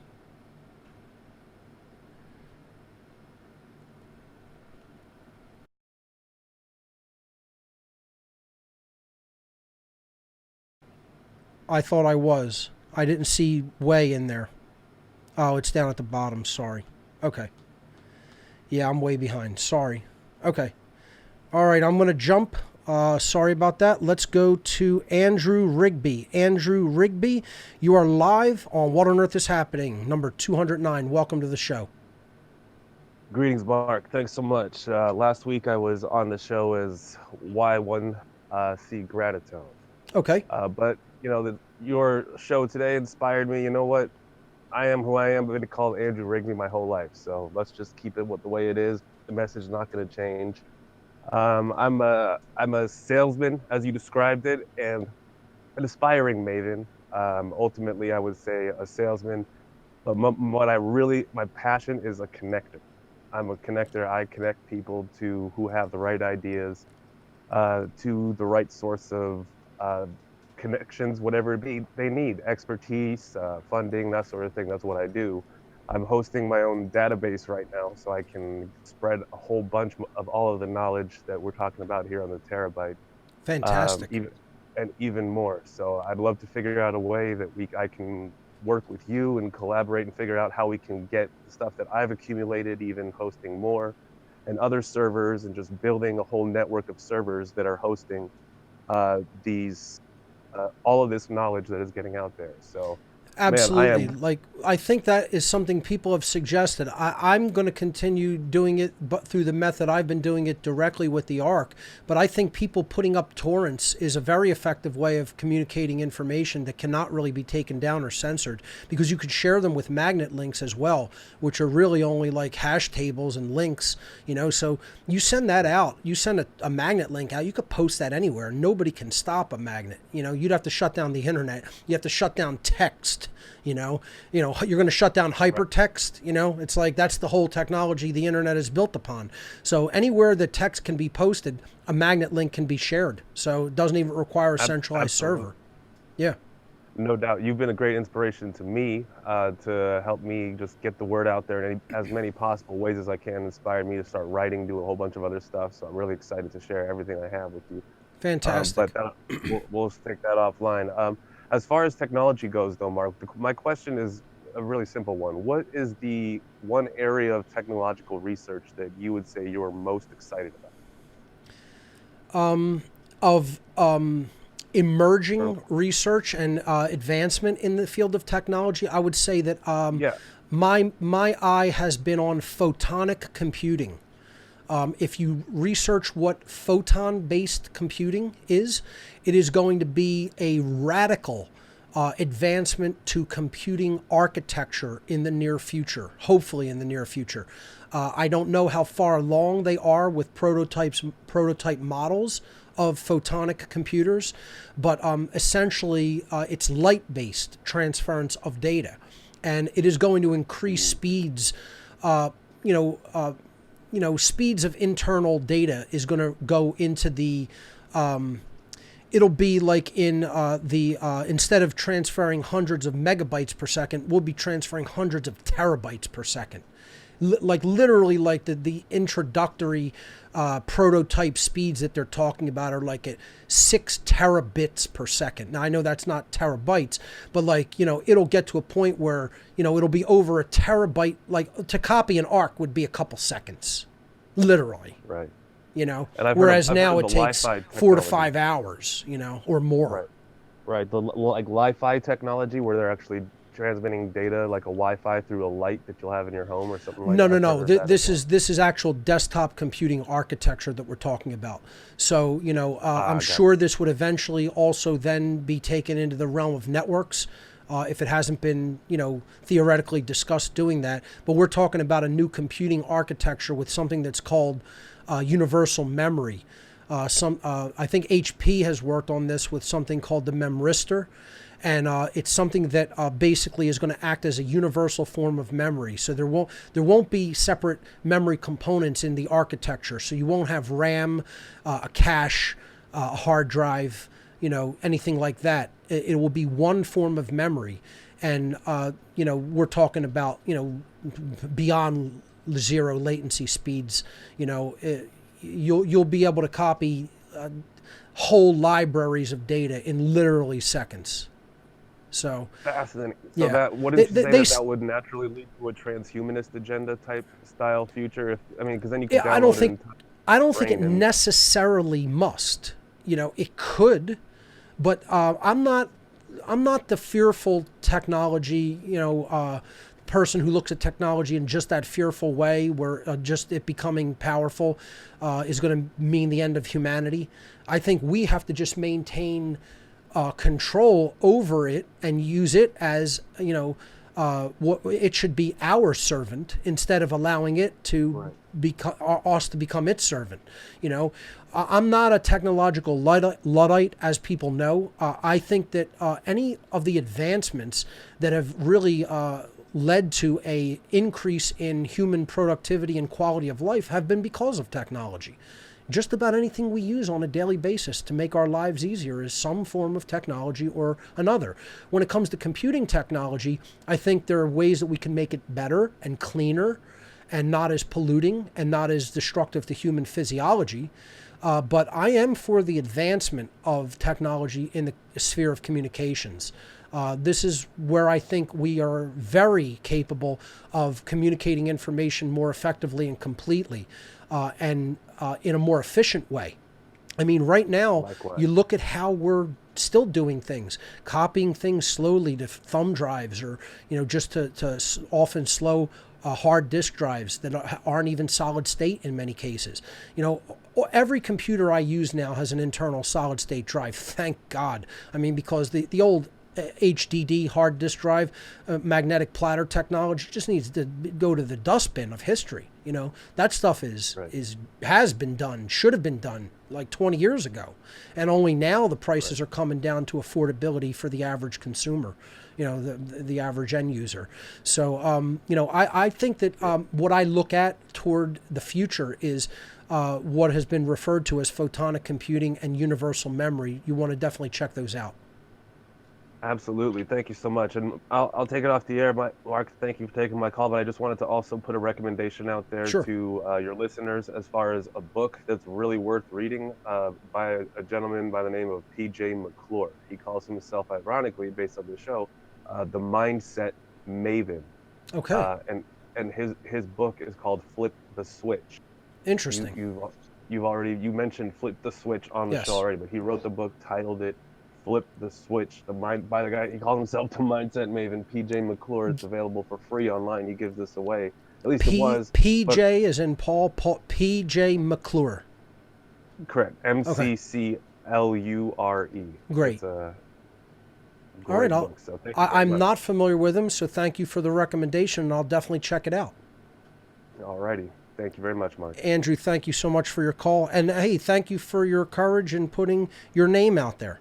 You know, I find that personally commendable. I'm not saying everybody has to do that at your own choice. I'm not going to necessarily look, negatively or down at you. I'm just saying that, I think, and I'm not saying just in a Discord room to take your call, you need to do that.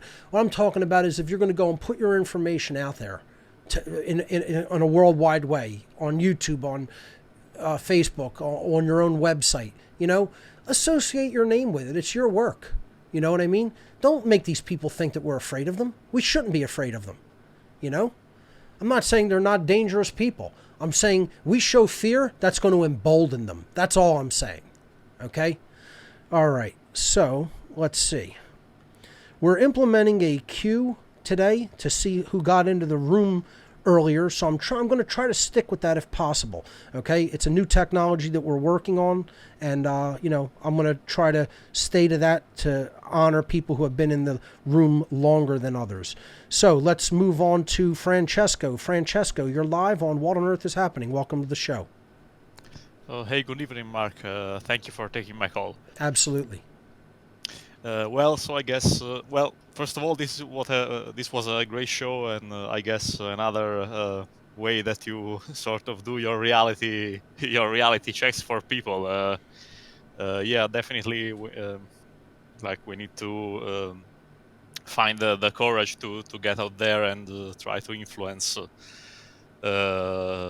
the more people that we can. And for for me, in the beginning it was quite a depressing show because I'm not that much great in influencing others, at least person to person. But I guess the good side about it is that I took to the internet, so in a way to sort of try to send the message in the bottle and see who will be taking it. So Exactly. we we don't have to be we don't have to be all things to all people. Like if you're a better creator of media and just putting it out there, start up a channel or a site and be a content creator.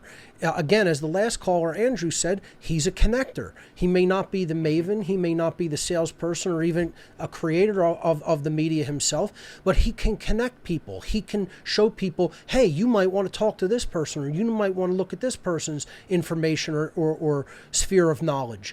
And, those connections are very important too. So that's a type of influencer, So you find what your strength is, and then you do it. You put it to work. You go out into the world and you put it out there for people. I'm just trying to get people to not be, complaining about what's going on in the world, but not really doing anything. We have to take action. It's not just about knowing what's going on and then saying, oh, woe is us. What are we going to do? You then have to take some form of action and try to do it out in the digital space if possible. You reach the most people that way because this is the new town square, quote unquote. This is the new way that, again, people don't physically leave their homes, get up on soapboxes and try to raise their voice and talk to all the people in the town square. People still do little, canvassing things, handing out flyers, handing out business cards, but really the digital space, the web, is where the new town square and where the new personal communications forum is at. And knowing those technologies and how to use them is ultra important because that's where we're going to reach the most people. Yeah, exactly. And for me, it was kind of seeing the brick wall which I had to confront every time I try to speak about these issues. In the physical world. Right. But I guess so that the good thing is that motivated me to get more active. On.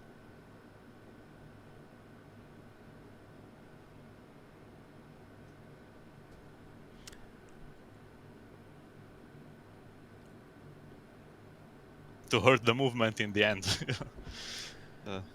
Yeah. So let me ask you a question. How has the response that you've gotten when you've attempted to, kind of enlighten or help to awaken somebody or give them some information that you think is valuable and pertinent to their life, how have the vast majority of people that you've attempted to do this for reacted? Give me like a ratio, a percentage. How many people would you say you were able to help somewhat, reach somewhat, or how many people were not interested at all? I guess the reaction that I got most of the time, but at first incredulity, then they say, "Oh well, you may be right, but can't do anything about it." And yeah, that's a stage within the awakening process. Let me ask you something. Would you say like 8 out of 10 rejected it? Would you say 6 out of 10 rejected it at first? No, probably even 9. Okay, all right. And now, how many have come back more recently, and said, "I think there was something to what you've said there, but I don't necessarily think there's much that we can do." Out of those 9 out of 10. Yeah, probably another 9 out of 10. Yeah, it's probably maybe 8 out of 10. Okay, so then there's still a few who think who kind of know what's going on and think we can do something. It's not everybody who is kind of has thrown in the towel or given up or said no, we can't influence this for the better. So there's that, and that's what I'm saying. I'm saying it's well under 10%, folks, that are even thinking we could turn this around at this point. And again, I'm still one of those people. As much as I think it's really bad, I wouldn't be on the air every week if I didn't think there was something we could do to make this better. I wouldn't bother speaking. So I think it's still possible, although we're in a very dark time. We're in a very dark aspect of this. Another problem is maybe, and then people that may say, yeah, all right, but I don't want to get involved because if I share some of the things some of the things that you passed me, I know on Facebook I have a friend that it's I know some cops or whatever, and I can't show some the cult of ultimate evil.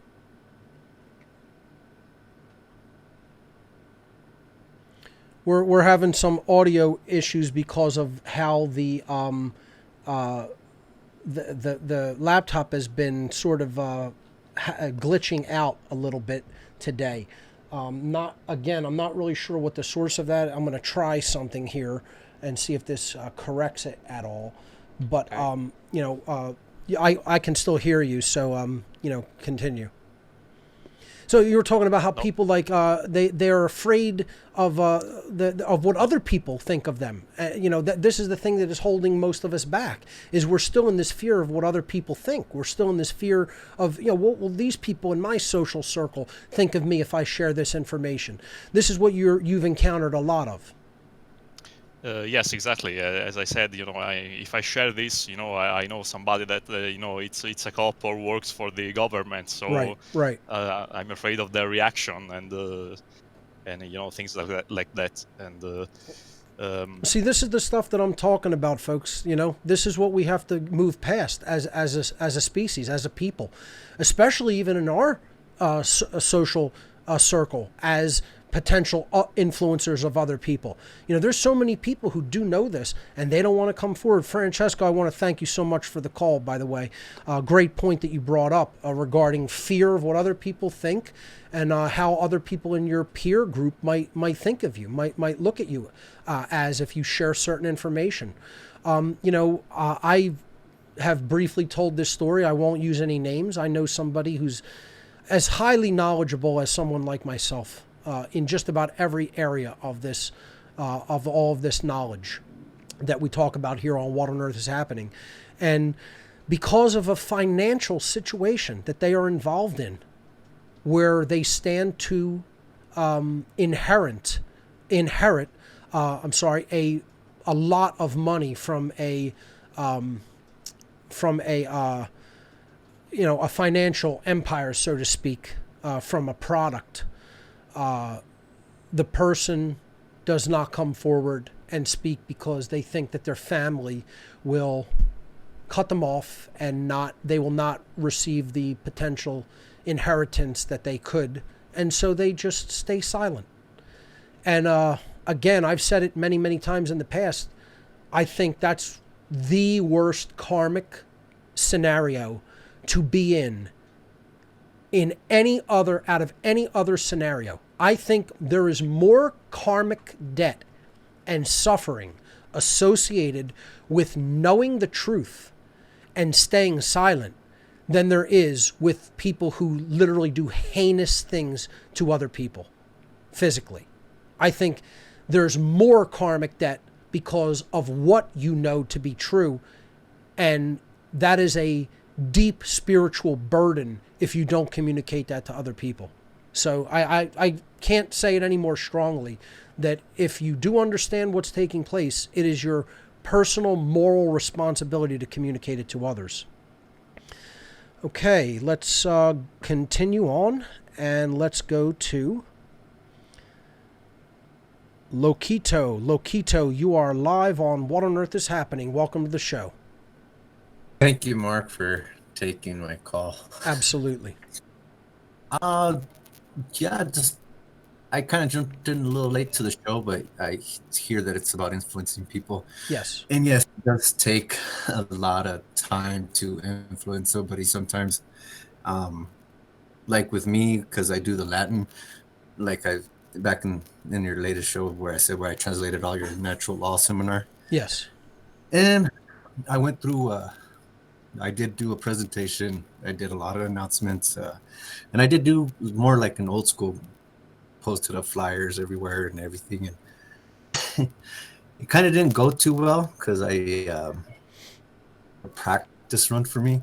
Okay. I only had like 2 people that showed. Well, actually, they were more interested than anybody else, but it showed me what I needed to do for the next time. Basically, Right. It was like a learning curve. Sure. What I'm gonna do, yeah. And that's the thing, like you can't be afraid to fail. You can't be afraid of rejection or failure. You try. If you don't do it well and you fail, and eventually you do it again. You persevere until you get better at it, and then more people will turn out and receive the message. I mean, I wasn't getting this type of viewership that I get now back, in 2007 when I first started. I started in a living room with a handful of people sitting in, folding chairs in a friend's living room. That's how What on Earth is Happening started. And most people don't even know that, So, it has a snowball effect. You have to keep doing it. If something's worth doing, it's worth continuing to do. But yeah, even after that, it showed me what I needed to do, and what I'm going to do different now is actually go talk to people personally. With the Latin community, it's a little different because in social media, it's mostly for family.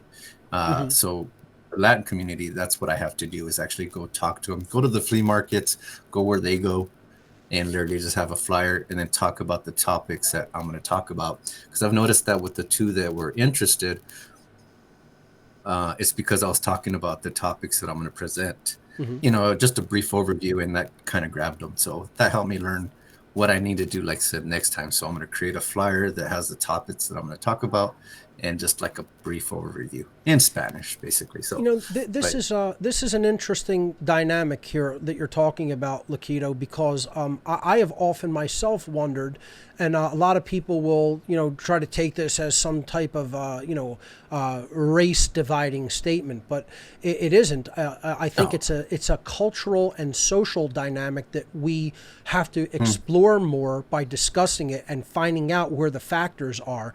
But I hear constantly and see people questioning, why aren't there more, African American people or Latin American people, or Asian American people at events regarding freedom. Why is it seen or perceived as some sort of a white freedom being a white cultural thing, or horribly in many cases as being white racist, which it absolutely is not. And the people in the freedom community are very, very accepting and not racist at all.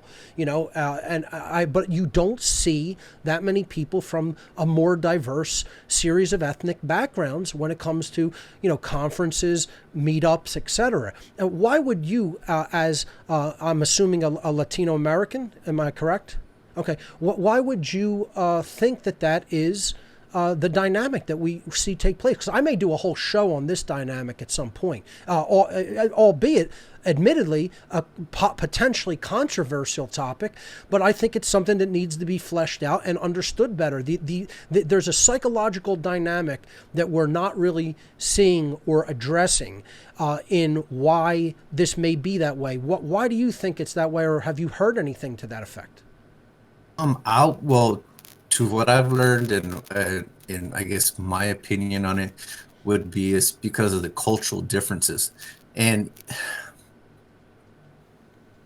it would be mostly it'd be the cultural differences on the way the people are raised, and since they're more comfortable with that type of, I would say, programming of the way the culture is, they're more comfortable with that. But then at the same time, it's still the same language. It's just the difference in culture, I would believe. And is it a more inherently sort of inborn or ingratiated sense of respect for authority and government in the culture? Because, there are, traditions of independence as well in the Latin American countries and cultures. But, it seems like maybe also the influence of socialism, has pervaded in a lot of the Latin American communities as well, or Latin communities, I should say, in Central and South America. So, those factors I think have to be factored in as well.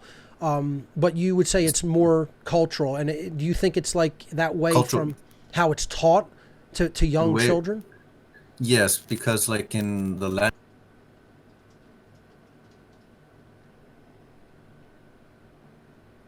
religion.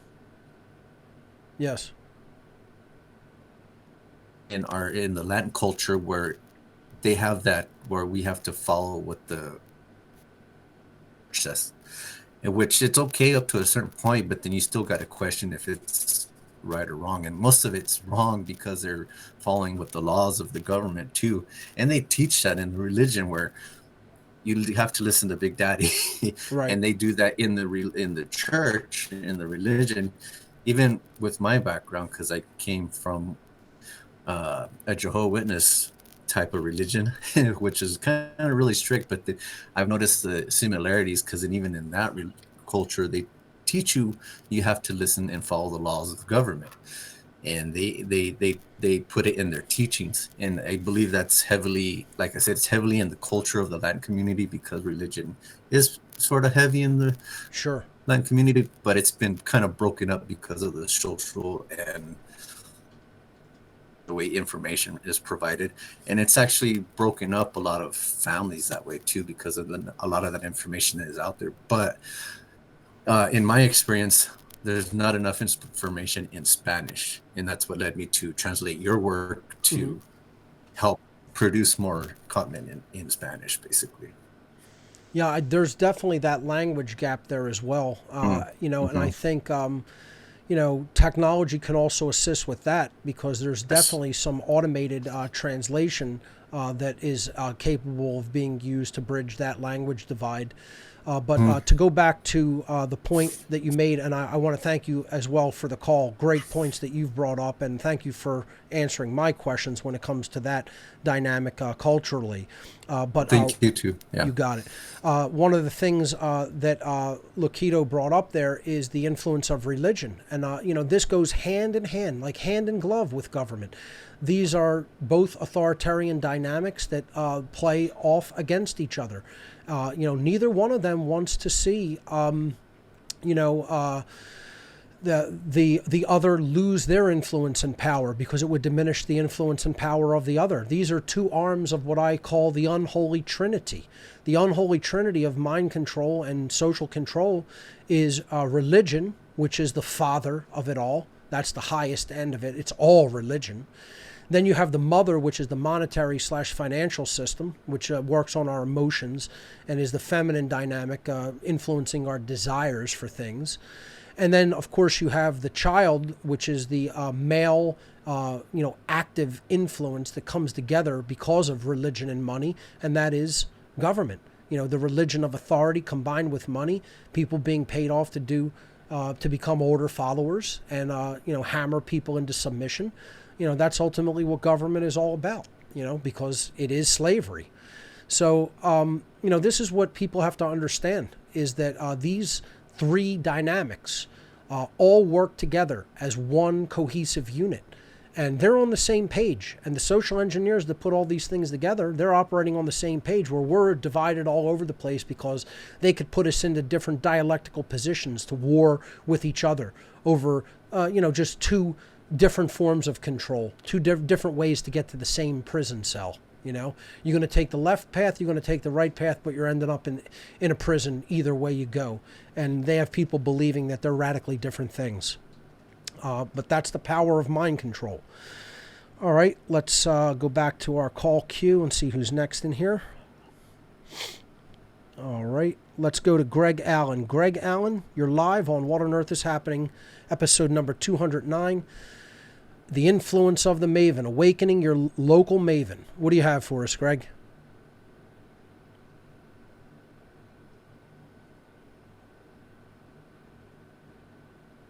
We're having an audio problem. Hold on, my producer's telling me we're having some audio issue. Are we okay? I'm hearing him fine. It's not coming through the stream.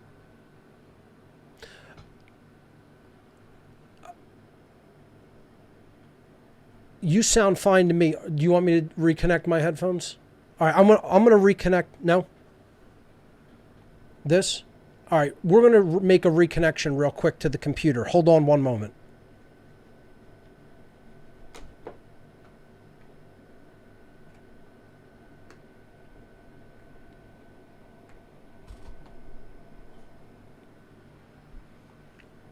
Greg, are you still there? Yeah, I'm still here, Mark. Okay, that looks like it cleared up the audio issue that we were having. Thank you for your patience. Yeah, no problem. Got a few gremlins in the works, eh? Yeah, apparently. It happens. Pesky, it's okay. Sure, yeah. Pesky little critters. Well, if they weren't doing their stuff, then, you've obviously got them bothered. Right. Glad to talk with you. I've been following your work now for a couple of months. I'm a truck driver, and I've been downloading your podcasts for your show that's on iTunes, and of course, as you can imagine, I spend a lot of time in the truck, and I've been really wading my way through from episode 1. I think I'm up to episode 37 now of your podcast.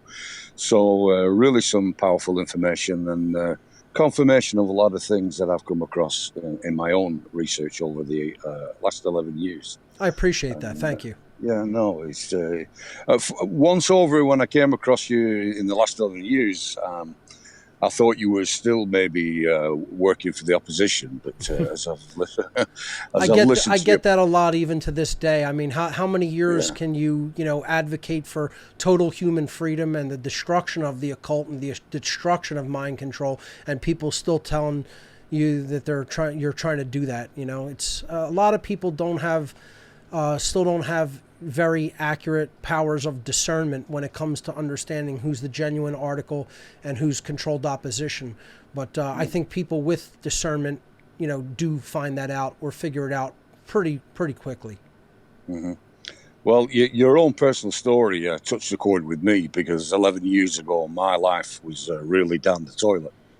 And it was a time in my life where I was at the lowest ebb that a human being could possibly be. And one night I fell to my knees in tears of weeping and deep remorse and regret. And I sobbed my heart out like a baby for a long time.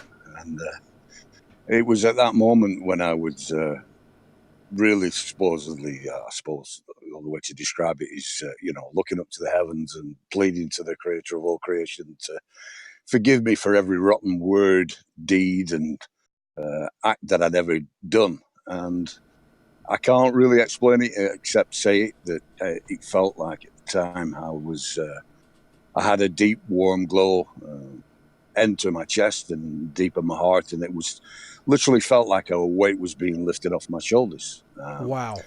Yeah. I mean from that's the psychological dark night of the soul. That's yeah, this is yeah, hitting rock bottom, and there's two ways to go from there. There's death, and then there's coming out of that abyss and rising up toward the light. And it looks like you chose that path, which I'm happy to hear that you went in that direction, because often it takes that level of suffering and that extreme dark night of the soul for people to be able to turn their life around and see the truth for what it is, and make progress toward the direction of the truth and toward right. So I commend you for having that fortitude personally and spiritually to be able to do that, because some people, they go in that other direction and they resign themselves, or they just hit, not just hit rock bottom, they go right past it and they don't make it. So it's a testimony to your spiritual strength, Greg. Well, thank you. One of the things that you said in your podcast that struck another chord was that there are the three little words, the hardest words for any human being to say was, I was wrong. And I think it was during that conversation that I was pleading with the Creator to forgive me for everything I'd ever done wrong. Was, I did say I was wrong for all of the things I've ever done and said, and I've walked that path ever since. So yeah, your podcasts are really coming from a place of good spirituality, Mark. And, thank you. That's what it's all about. Sorry. It's about making that genuine effort. That it's about trying. Again, even if you fail, you at least made the effort, and no one can say you didn't try. And that's where we have to get more people at that level of courage to say, I don't know what's going to happen, but I'm damn well going to try my very best, and I just try to be an influencer in the way that I try to lead by example of the efforts that I've put forward over the years and kept going, even though I've had some dark points during that time. I haven't given up. I've kept going. I've tried to refine the work and bring it up to as high of a level as possible, and just show people that is possible to do. You just have to set your mind to it. I think somebody said once that the Million Mile March begins with the first step, and the first step in that process is really admitting to yourself that you're recognizing that you are in the wrong, and it's the very reason as to why your life is a pile of crap. And you need to do something about getting yourself out of that. It's recognizing that, maybe every wrong word, deed, and action that you've actually been doing and saying is wrong, and it's been hurting people. And see, if you acknowledge that to creation isn't going to bury you for that. It's not. It's going to say, okay, well, you were wrong. Now what? So if you make that apology, and you say, I'm willing to change my behavior, my actual actions, to do better, creation is not only not going to bury you for that, it's not going to beat you further down for that. It's going to actually come up underneath you and support your effort to change. And that's what people who have really gone through that process can testify to. They can say in their own experience that that's what happened. You'll see it in the direct result in what happens to you in your life. I did. I saw a remarkable 180-degree turnaround in my life, and that I've had so many things happen to me in these last 11 years that go way beyond coincidence, where I see the workings of the universe, the creator, whatever you want, whatever is comfortable for people to call it, where things are just happened for me. Doors have opened for me. Jobs have materialized, contracts have opened for me. This is a phenomena that I wanted to ask you about, that a lot of the places where I go or see or do, I come across the figures of 7, 1 and 7, which is my birthday, 1st of July. I see this all the time. I see these numbers placed in front of me all the time, 1 and 7. And I'm just wondering if you've had anything of a similar experience, Yes. where maybe the creator or he's trying to let you know that, hey, I'm with you. I'm standing with you. I'm walking with It's amazing that you would even bring that up, and it's what's even further amazing is the synchronicity of the numbers, because those are my numbers, especially 7. 7 Right. is the number that I see all the time. I see 777, 777, and when I did the English gematria of my name, my first, middle, and last name all add to 7. And this is a very significant spiritual, symbolic number, representing coming to a place of knowledge, care, and right action, which is what 777 has represented, represented occultically in occult gematria. And the numbers 1 have come to me in the past mostly. I still see them from time to time, but in the form of 1111. 1111 has been called the light worker's call. It's a balancing a numerological aspect, and it also represents justice, because justice is the scales of justice are the balancing aspect in nature, okay? And the Justice Tarot card is card number 11 of the major arcana of the tarot, which when you lay out the cards in the Kabbalistic tree layout, comes to the top of the macrocosmic tree of life in the crown position of that tree of Kabbalah in that card layout, representing that it is the highest force in the universe, that law, justice and law, natural law, is what rules the entire all of creation. So those numbers are probably what I would consider to be the most symbolically significant numbers. At least in my life, those are the ones that synchronistically, or if you want to call it synchromystically, reappeared to me over and over and over. 1111 was happening before I went into What on Earth is Happening, almost like, literally like driving me nuts seeing it so much, to a point where it was almost like saying, you have to do something more than what you are doing. Knowing what you know, having gone through the experiences that you're going through isn't enough. This is a doorway. They also call 1111 a doorway. It's like leaving one world and then entering another world, like doors, okay? Like you said, doors have opened up for you, okay? I consider the ones almost like opportunity presenting themselves, or showing you what your work must be. And the 7s are often, I find at least, I don't know if others will agree with me when it comes to gematria analysis, occult numerology analysis, but the 7s are almost like a nod from the universe that you're heading in the right direction, that you're going in the correct direction. They're like an affirmation. At least that's how I interpret them, okay? Again, gematria and numerology are not what I would consider the biggest strong suit of mine in the occult studies. What I would personally consider I have a very strong background in is Kabbalah, Freemasonry, Tarot. Those are the traditions that I have really delved the most into in the occult sciences, the occult Western mystery traditions.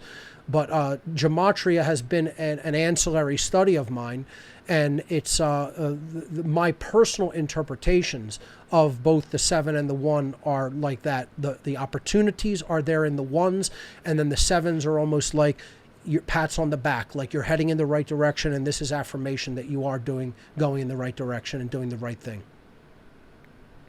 Well, it's strange that my first name is made up of 7 letters, Gregory, which I'm led to believe and understand is short for, comes from the Grigori, the Watchers. Right. The religion was...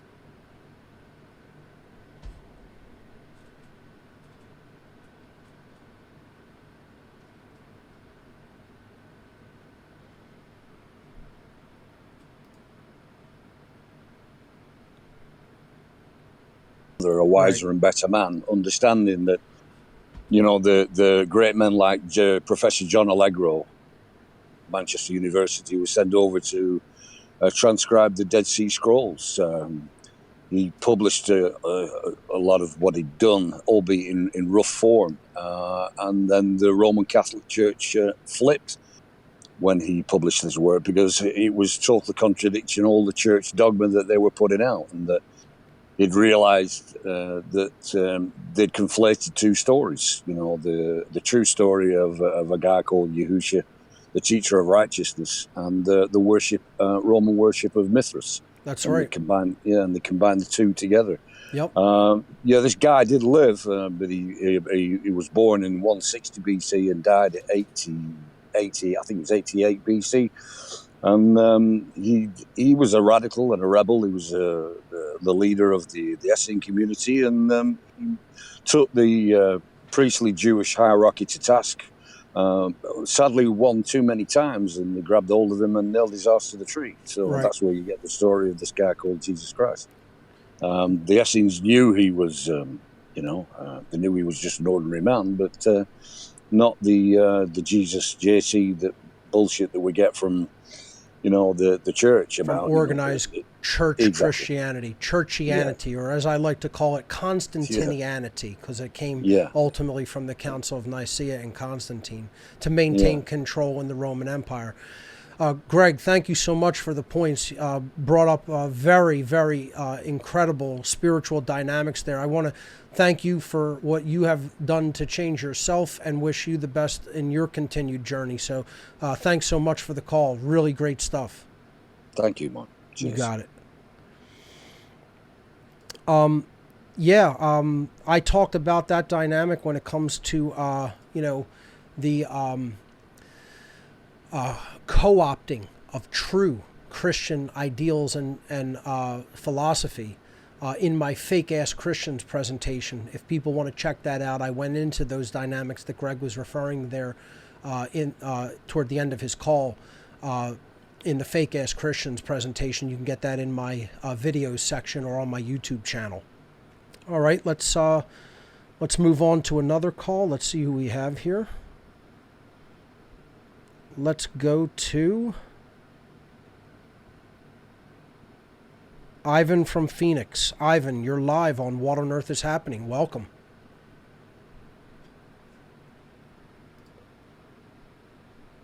You have to unmute yourself. I can see that you're still muted on your end.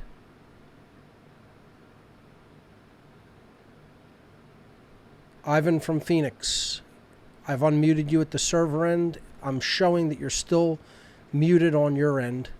I'm going to move on. All right, let's go to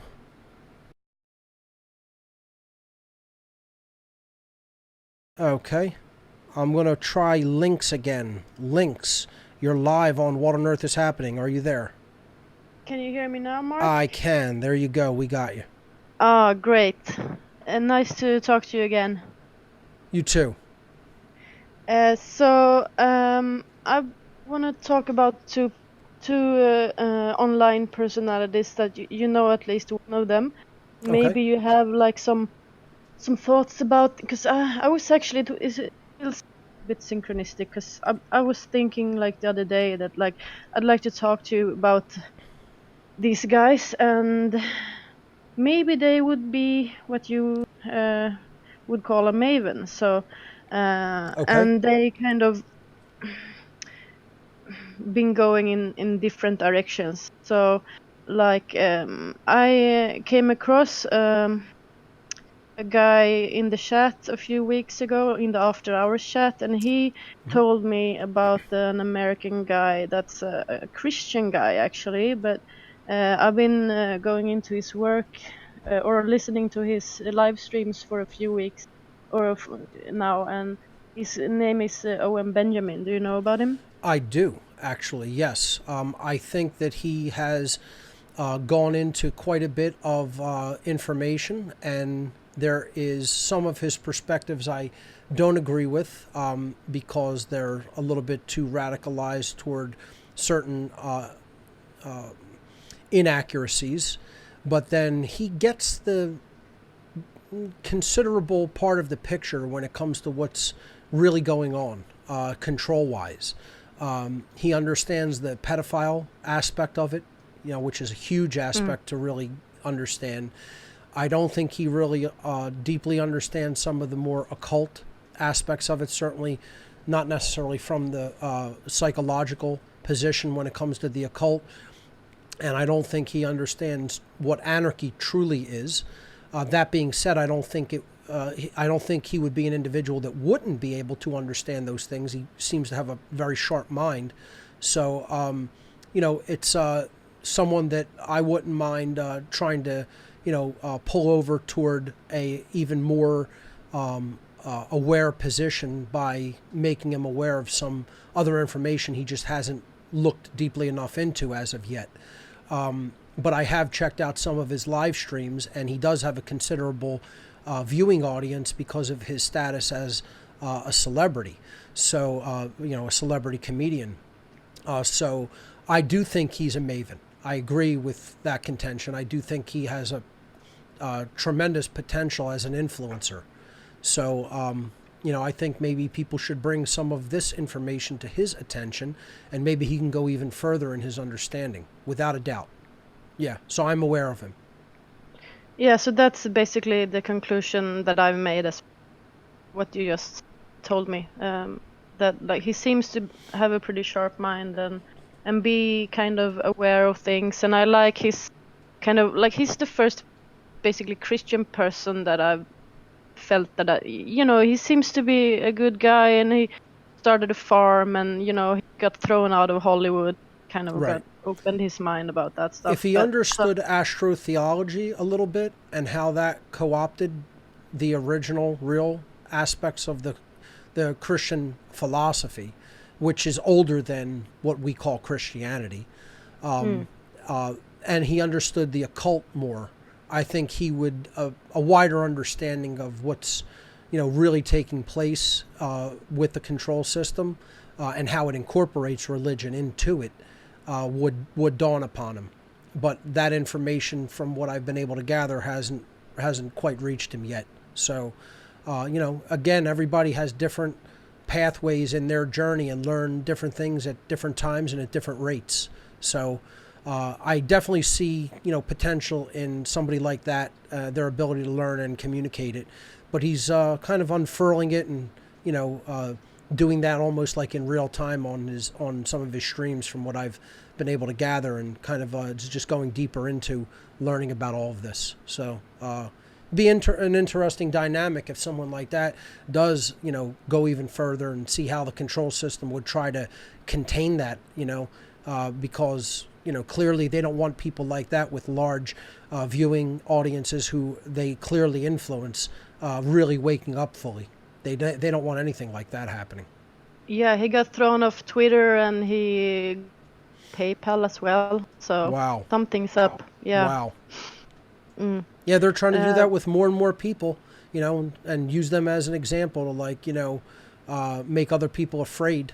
It's like people can't give in. They have to keep going and have courage, even if somebody doesn't have every aspect of it right. You know what I mean?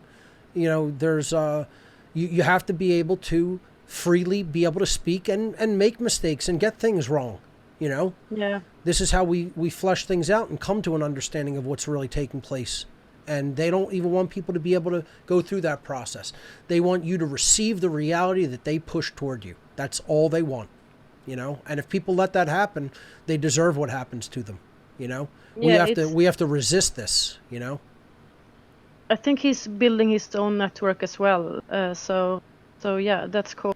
Sure. And I'd also like to talk about another person that you've been interviewed by before. And in my regards, he's been going in the totally wrong direction, for quite a few years now. And I'm kind of saddened by this, because I used to listen to him and be a contribute to his work.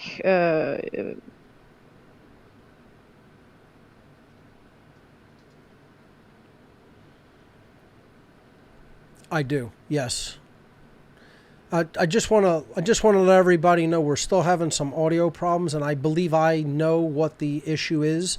And I don't think we're going to be able to solve it on today. No matter what we unplug or move, I know my producer's been trying to figure out and trace it. There's only one dynamic that's been changed on today's show, and that's the introduction of an air conditioning unit into this room. And I think this is an electrical issue with the power in the room, because we may be almost overloading the power, the electrical circuits in the room because of the air conditioning being on with all the other equipment in here. So it's something I'm going to have to look at, maybe have my electrician come in and take a look at. But I think I've noticed a correlation when the air conditioner compressor kicks. That's when we're having the laptop cut briefly. So I apologize for that. We didn't want to swelter in here because it's a pretty hot day here in Philadelphia, and it seems to be causing dropouts with the computer, which is where unfortunately the Discord audio is running from. So if that comes through in the show, I apologize for that. There's not really anything we could do about it. We'll try to take care of this, and get it sorted during the week so that this doesn't happen on next week's program. So I just wanted to say sorry about that, Links, but let's just continue and power forward. So is she coming through on the stream? Say something. No, you're not coming through. I'm going to make another disconnect and reconnect, so just bear with us.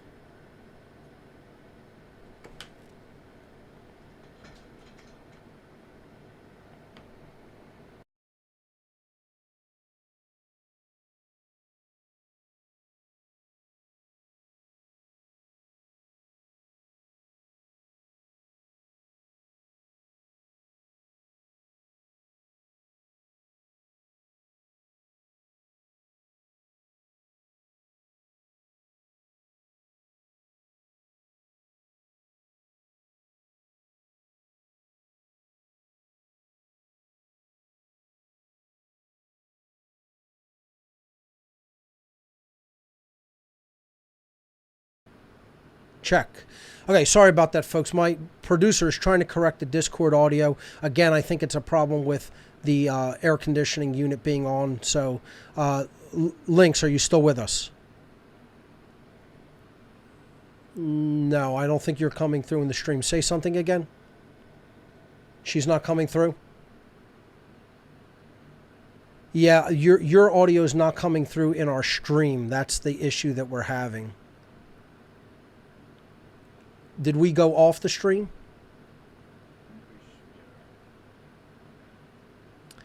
Just, I know that you can hear me. Just give us a moment. We're still dealing with a technical issue on the server end, on the streaming end.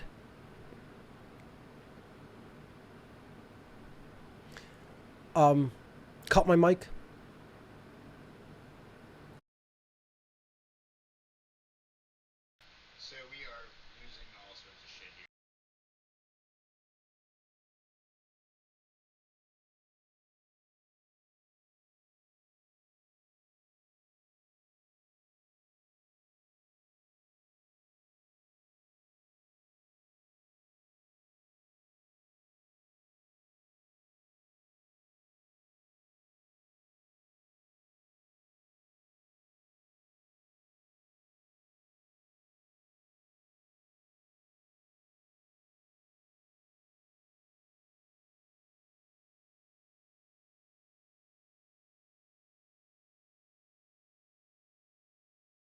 Check. Okay.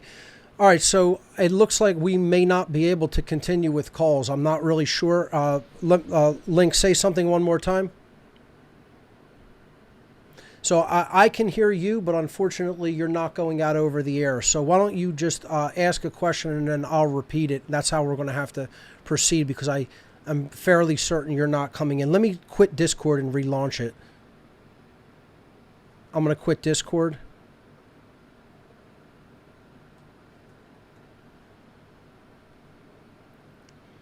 Well, this is live production internet TV, folks, and it doesn't always, it's not always trouble-free, and I apologize that we seem to be having some severe issues going on today. Links, can you still hear me? Okay, is she back?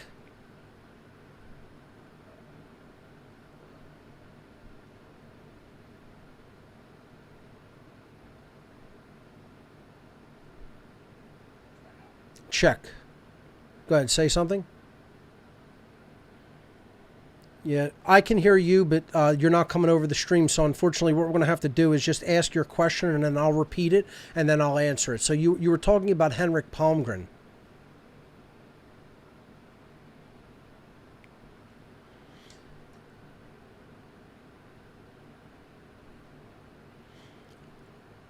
Okay, so she's saying that she feels that Henrik Palmgren is going in the wrong direction with what he's been covering on Red Ice, and I do think that as well. I have heard that he has gone in what you would call a white nationalist direction, and this is a blowback from the type of forced cultural penetration that you have in Europe, happening from trying to force cultural integration and bringing in a lot of Muslim migrants from the Middle East and other areas into Europe. And when you have that type of a cultural clash, it's going to be something that is not really going to produce a lot of optimum scenarios when it comes to how people are treating each other and getting along when it's done non-naturally and done because of many different political factors. This is something that is definitely happening in Europe, and a lot of it is creating a lot of tensions and conflicts, and it's polarizing people and creating a dynamic where you're having this backlash toward a more elitist cultural view of, Europeans, whites, etc. And I think this is a dialectic that they want because it plays into their hand politically. And I think that Henrik, unfortunately, in my eyes, is someone who kind of fell into that dynamic. You have to understand that it's all a polarization dialectic, and it's done deliberately. And instead of just, moving it toward hating on people, like, you have to identify the political polarization for what it is and let people know that this is a divide and conquer strategy and a technique that is used by people to, by the social engineers to set people against each other. It's something that I think too few people want to talk about. Because they're afraid of being attacked and labeled as, being racist by even bringing up the whole dynamic. But, to fall into it from just a, racist mindset and take it into a realm of, just hating people because of a cultural difference or skin color difference isn't going to help anybody. It's like we have to see all of this as a divide and conquer strategy. And, a lot of people don't really understand how that dynamic works. They don't see it fully for how it really operates and how it's been socially engineered. And it's hard for people to even have the discussion because they don't understand social engineering. Now, this is what is sort of disappointing as far as Henrik goes, because he does understand those social engineering dialectics, or as far as I can tell he does. But this is like, something that he's unwilling to, put aside the personal issues because of what's actually happening in their environment. You see this dynamic with, going on in England a lot as well, because of there are certain Sharia law coming in, no-go zones for people where there are high levels of, Muslim migrants, etc. And it's all designed that way. It's a political design. And people can't really see the dialectic, dynamic that's taking place. They can't see it. So it's something that I think it's going to take a deeper understanding of social engineering and mind control tactics for people to really get what's happening in that dynamic and to pull back from a reactionary stance of just pushing back against the people. These people don't even, who are being used for these political agendas, don't even understand what's happening. They just want to go into a place where they might think that they'll have some sort of better quality of life instead of actually making their region of the world better. You know, I mean, you see this happening at the U.S. southern border as well. And I've talked about it a little bit. And again, I don't really believe in, nation-state borders either. But at the same time, I understand how this is all being used as a geopolitical divide and conquer strategy. And that's why it's very difficult to overcome these dynamics. When you have one culture being pushed into another and there are cultural divides and value separation, value differences, how would you expect those people to legitimately, integrate and get along when that's being done through completely artificial means as a dialectic? So you realize this is a very complex issue. Not everybody understands the political motivations behind it and understand how it is a dialectic and an agenda. And, it affects things on a social scale, it affects it on a political scale, and it affects it on a financial scale. And this is exactly what the globalists want. And they want people divided and arguing over it. And they want people who have the potential to become radicalized, to radicalize themselves over it, and then that creates further conflict and divide in society. So the plan is working according to plan. It's working perfectly according to schedule, according to plan, because not enough human beings are aware of the social engineering aspect of this. They don't get why certain high-level globalist elitists would want to push cultures together like that, and what they are, the chaos that they are trying to create by doing that. They don't understand that dynamic.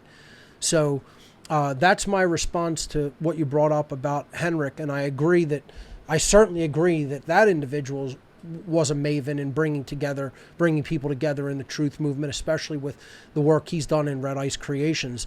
I also find the direction he went disappointing, and I think he's capable of coming back from that position if he acknowledges, the ways that, he was incorrect for having done so. But, that's going to involve, those three powerful yet hardest to say words. So, we'll see what happens with that. Again, I've talked about, we could, discuss the work of other people and their potential effect on people as well as mavens. Again, I do think Palmgren was one of them because, the stuff that he did in the early days with Red Ice, it put lots of people together. It put a lot of people on the map, and that work was invaluable. So I definitely agree with your analysis as to the direction that he went. So thank you for bringing that up, Lynx. You got it. No worries.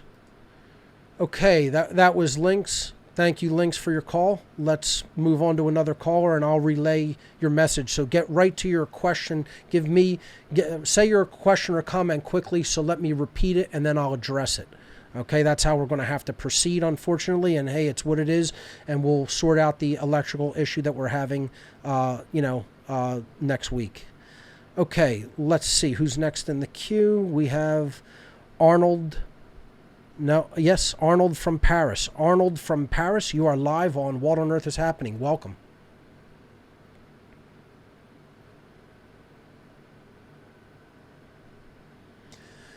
Not really sure if you're coming through strong in the stream. My producer is saying no. So let's just get to your question or comment, and I'll repeat it for the listening audience.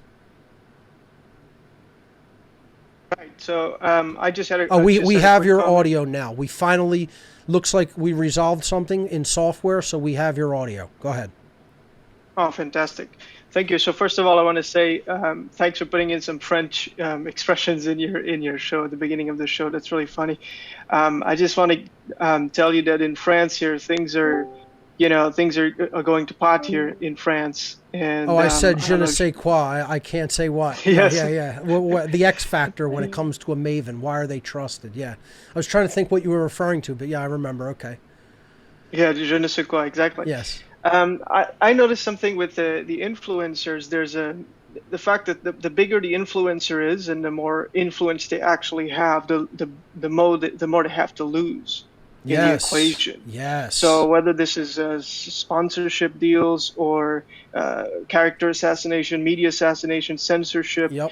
most of these people who have these big audiences, at least the ones I see, whether it's ad revenues, they're just so scared Yeah. that they sanitize their message, That's why and they you end up can't rely saying on a whatever. revenue stream coming from these big social media giants.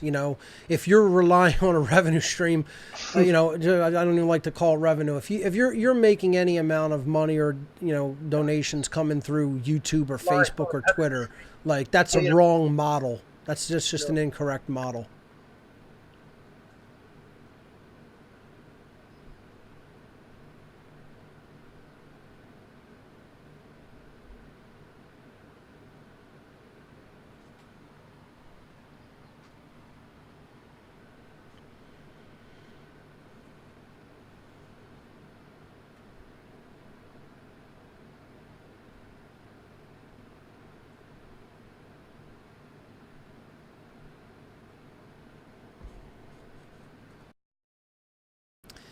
Okay, it looks like your audio went again, so just say what you were saying just before, so I'll respond to that.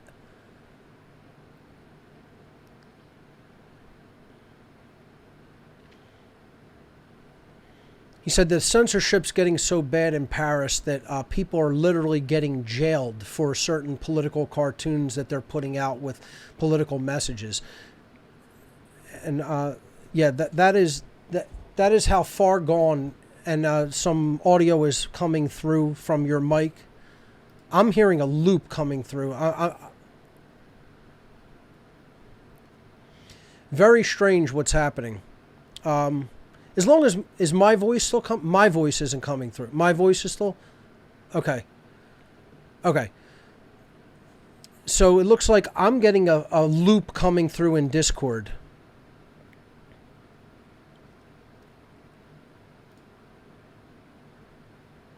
It's making it very difficult to now it just stopped. So let me bring Arnold back on, and now there it is again. So I'm getting in my headset my own voice looping through.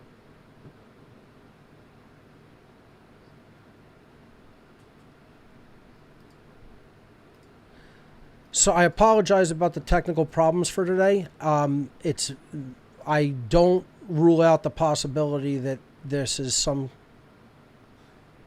kind of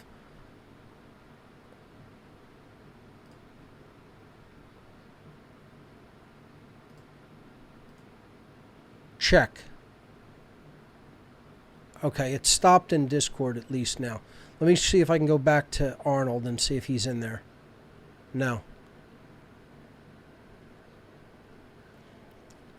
So what I'm experiencing, folks, is I am hearing in my own headset my own voice coming through, which should not be happening. So I'm gonna cut the calls and just talk for the rest of the show. Okay, so that's what's gonna have to happen. So we had a problem with the laptop video today, cutting in and out, and now Discord seems completely wonky, where not only were the callers' voices not coming through to the stream, but then somehow my voice was echoing back into Discord and then going into the headset that I use to actually listen to callers and take their calls. So I'm going to just ride out the show, even though I don't have any slides, prepared for this, and we don't really have callers to take. So I'll go on what we've really been making this show about, which is not only influence, but courage, okay? And this is what I'm hearing from Arnold. And Arnold, I apologize. I know you wanted to call into the show that I did on veganism, and we weren't able to take your call then. And now we're having audio problems when you finally do reach us from Paris. But he was saying that things are so bad in France that the censorship has gotten to a point where people are literally being jailed for what they are saying and writing. And when you have a society that's being closed to that extent, it's, as far as I am concerned, it's time for physical rebellion. And when they are start to do that here, I will advocate for outright physical rebellion, 1776 style, like what the founding fathers did to the agents of the British Crown. Out in the open. Advocate for it out in the open, publicly on air. Okay? That hasn't started happening here in the United States yet, but if it does, I say it's open season on anybody involved in any aspect of government who would dare to do that to someone speaking their mind. And that's what the Second Amendment is for, folks.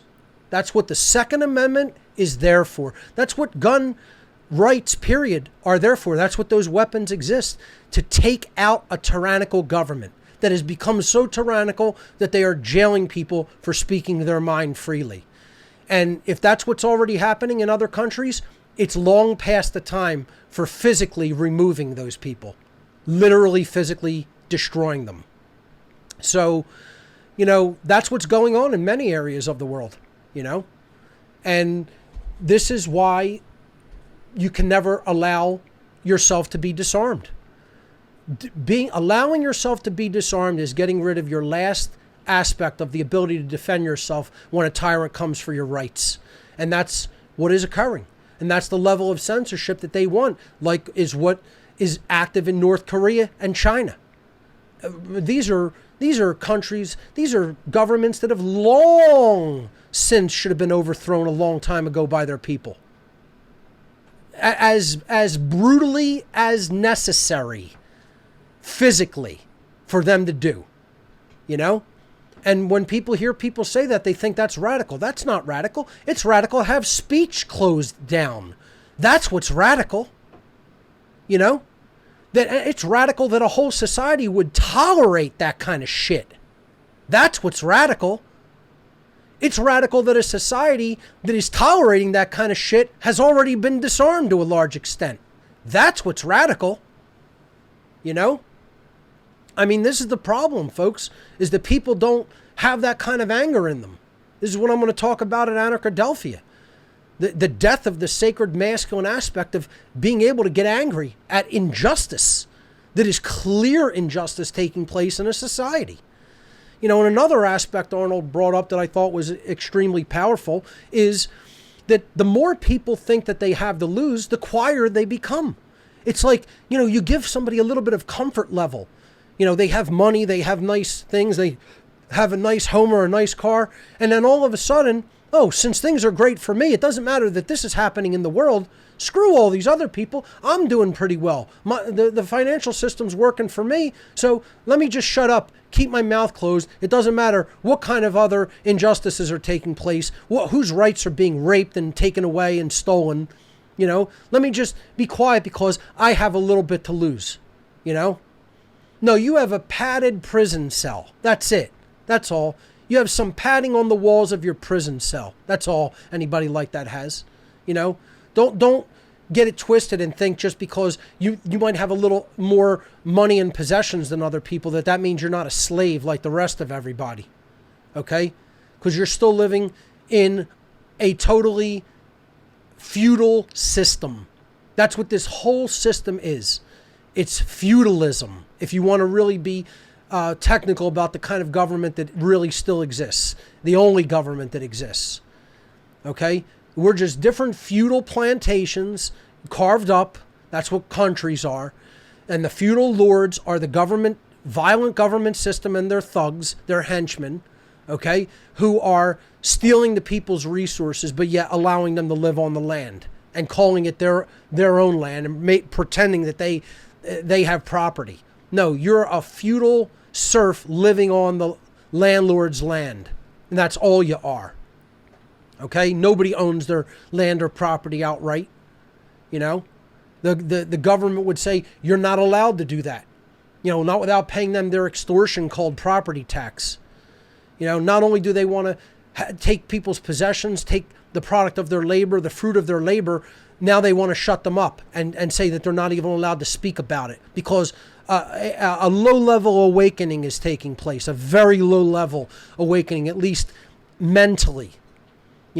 People aren't doing enough physically, but at least some people are starting to understand because some people are speaking. And that's what this is about, reaching the influencers, and then hopefully you awaken them to the extent that they become conscious enough and they become courageous enough to influence the people that they already have at their disposal, who are listening to them and paying attention to them. But as far as what Arnold was talking about in his call is concerned, they're jailing people for free expression already in Europe, and they want to make it worse and worse. I don't care how many people want to disagree with certain historical aspects and try to put forward revisionist history. It should be their right to speak, and if they're not correct about it, the answer is to counter that with a correction to why they're wrong and continue to speak about it. Can you imagine me? I don't agree with the flat earthers, okay? Could you imagine me saying all flat earthers should be silenced? I don't necessarily think they're so sharp in their math and science skills, but that doesn't mean that I think that they should be silenced. They should be allowed to speak. Where I have a problem is they want to harass me for not believing in their fucking religion. Now I got a big problem. I'm not going to be harassed. You're not going to harass me because I don't accept your religion any more than some government shithead is going to harass me for not believing in authority. Their bullshit religion. You're not going to harass me for not believing in your bullshit religion. No more than I would allow some imbecile, fake-ass Christian or some, crazy, radicalized Muslim or some lunatic, Orthodox, Judaic belief person who believes in that shit to come and say, you're going to have to believe in my religious belief or I'm going to endlessly harass you. Watch what will happen to you physically. You continue to do that. I'm not going to live my life harassed. You think you're playing with some little boy, You better think again. And that's what I would say is the same thing when they're telling you have to accept the religion of authority. And they're trying to punk you out and say, not only are you not going to rebel because we're going to take your weapons, we're going to shut your mouth too, and you're not even going to be able to speak, and we'll throw you in a cage for speaking your mind. Folks, any society that's already that closed down, anybody who supports it should have been swinging from a rope a long time ago. A long time ago. Or had their body full of holes a long time ago. Not now. It's already largely too late for something like that. Largely. Not entirely. But guess what? That's why nobody's ever taken Americans' weapons. Ever, ever, ever. Bet on it, boys and girls. Bet on it like your life depends on it. Okay? I wouldn't bet your life against it because you'd lose it. Because they will never disarm this country for that very reason. Because when they try to do that, the weapons will come out. Know it like you know your fucking name. Okay? I'm looking right at you and telling you the truth about what will happen. You don't think so? You have no clue what's here. You have none, zero clue what exists right here in America. None. Okay? So I'm sorry to hear that that's happening there in Paris and in other places in Europe. But guess what? Every person who lived before you should have been more thoughtful when it came to laying down their rights to weaponry. That's all I have to say. Because now a physical rebellion is going to cost tens of millions of lives. Whereas maybe it would only have to cost a couple 100,000, if that. But now it'll be in the realm, it'll be 100 times that factor. 100 times that factor easily. Maybe more. because you've let a tyrannical government get the reins of society, and they have a monopoly on the ability to use force through weaponry. Not here in America. There's more privately owned weapons than there are people in America, and I mean far more. Enough to arm every man, woman, and child, if necessary, 10 times over, probably. Okay? Or close to that. All right? Not to mention probably the illegal and black market weapons, which would amount to even more. So, that level of tolerating this type of abuse, I don't care how much the leftists get control over bureaucracies in government. The American population is never going to get to that level of first of all, they're already so, from people that I just talked to, many of them are so fed up on what's happening with the social media clampdown that there's going to be a big blowback to this. You don't think that there's going to be coming a huge blowback from freedom of speech advocates with what has happened in social media with these clowns on Google and Facebook and Twitter and Apple? I mean, you are trash communists. I'll say it right here on your own fucking platforms. You're trash communists. You're trash authoritarians. You're Nazis too. I'll attack both sides, of your fake imagined political spectrum between left and right. It doesn't matter what flavor of authoritarian you are. You're an authoritarian piece of trash, garbage scumbag who wants to shut down a society and make the government take over and take people's rights away, including their freedom of speech. And you ain't going to get away with it in America. You're not going to get away with it because we're going to first combat you philosophically.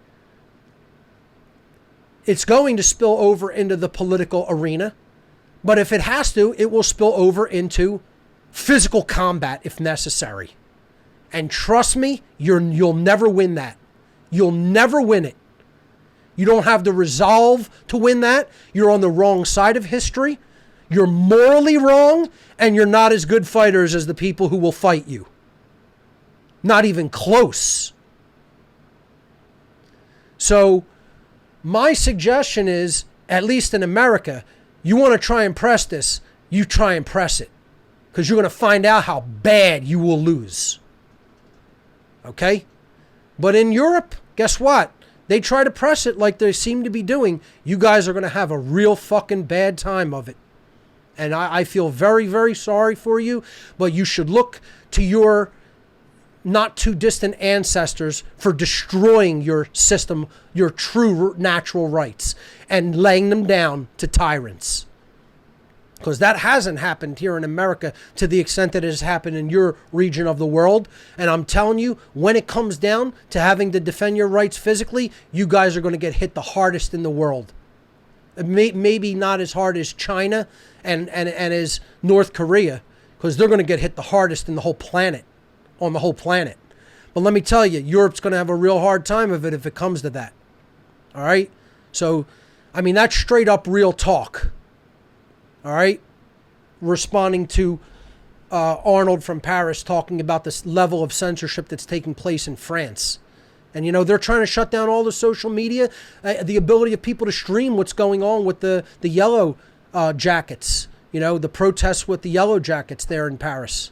They want to cut people's ability to even cover that in any kind of real time because they want to come in with their narrative, And that's why I'm saying, people have to be more bold, We have to really have a total pushback, blowback on these tech giants when it comes to how they're trying to shut down speech. You're Chinese communist trash. You're globalist trash. You're Soviet-style Stalinist trash. You're Maoist trash. Okay?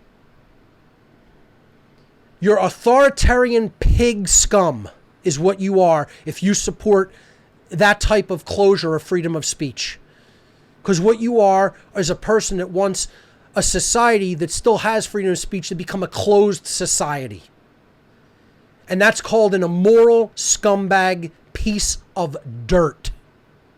And that's what these tech giants are. And that's what all the people who would support them are. Imagine what the number your dirtbag parents did on you. Imagine what kind of trash scumbags your parents were to raise a child that would turn out into an adult that way. What trash fucking parents you had. You know? Imagine this. Imagine the kind of dirt that your parents were, and probably your grandparents too. That they have no values over what's right, what's just, what freedom really is. You couldn't spell it, and neither could your parents and grandparents. You know? And you would say you're trying to improve society? Wouldn't know the meaning of the term. Okay? We have to be bold, speak the truth, and influence the other influencers. And motivate them to courage. Learn the technology to put that out there. Learn the technology to circumvent censorship. Put the truth out there in the biggest way that you know how, and tell everybody within the sound of your voice that government is slavery. Find the mavens. Influence them to influence their peer group. You've been watching What on Earth is Happening. We'll see you right here next week, folks.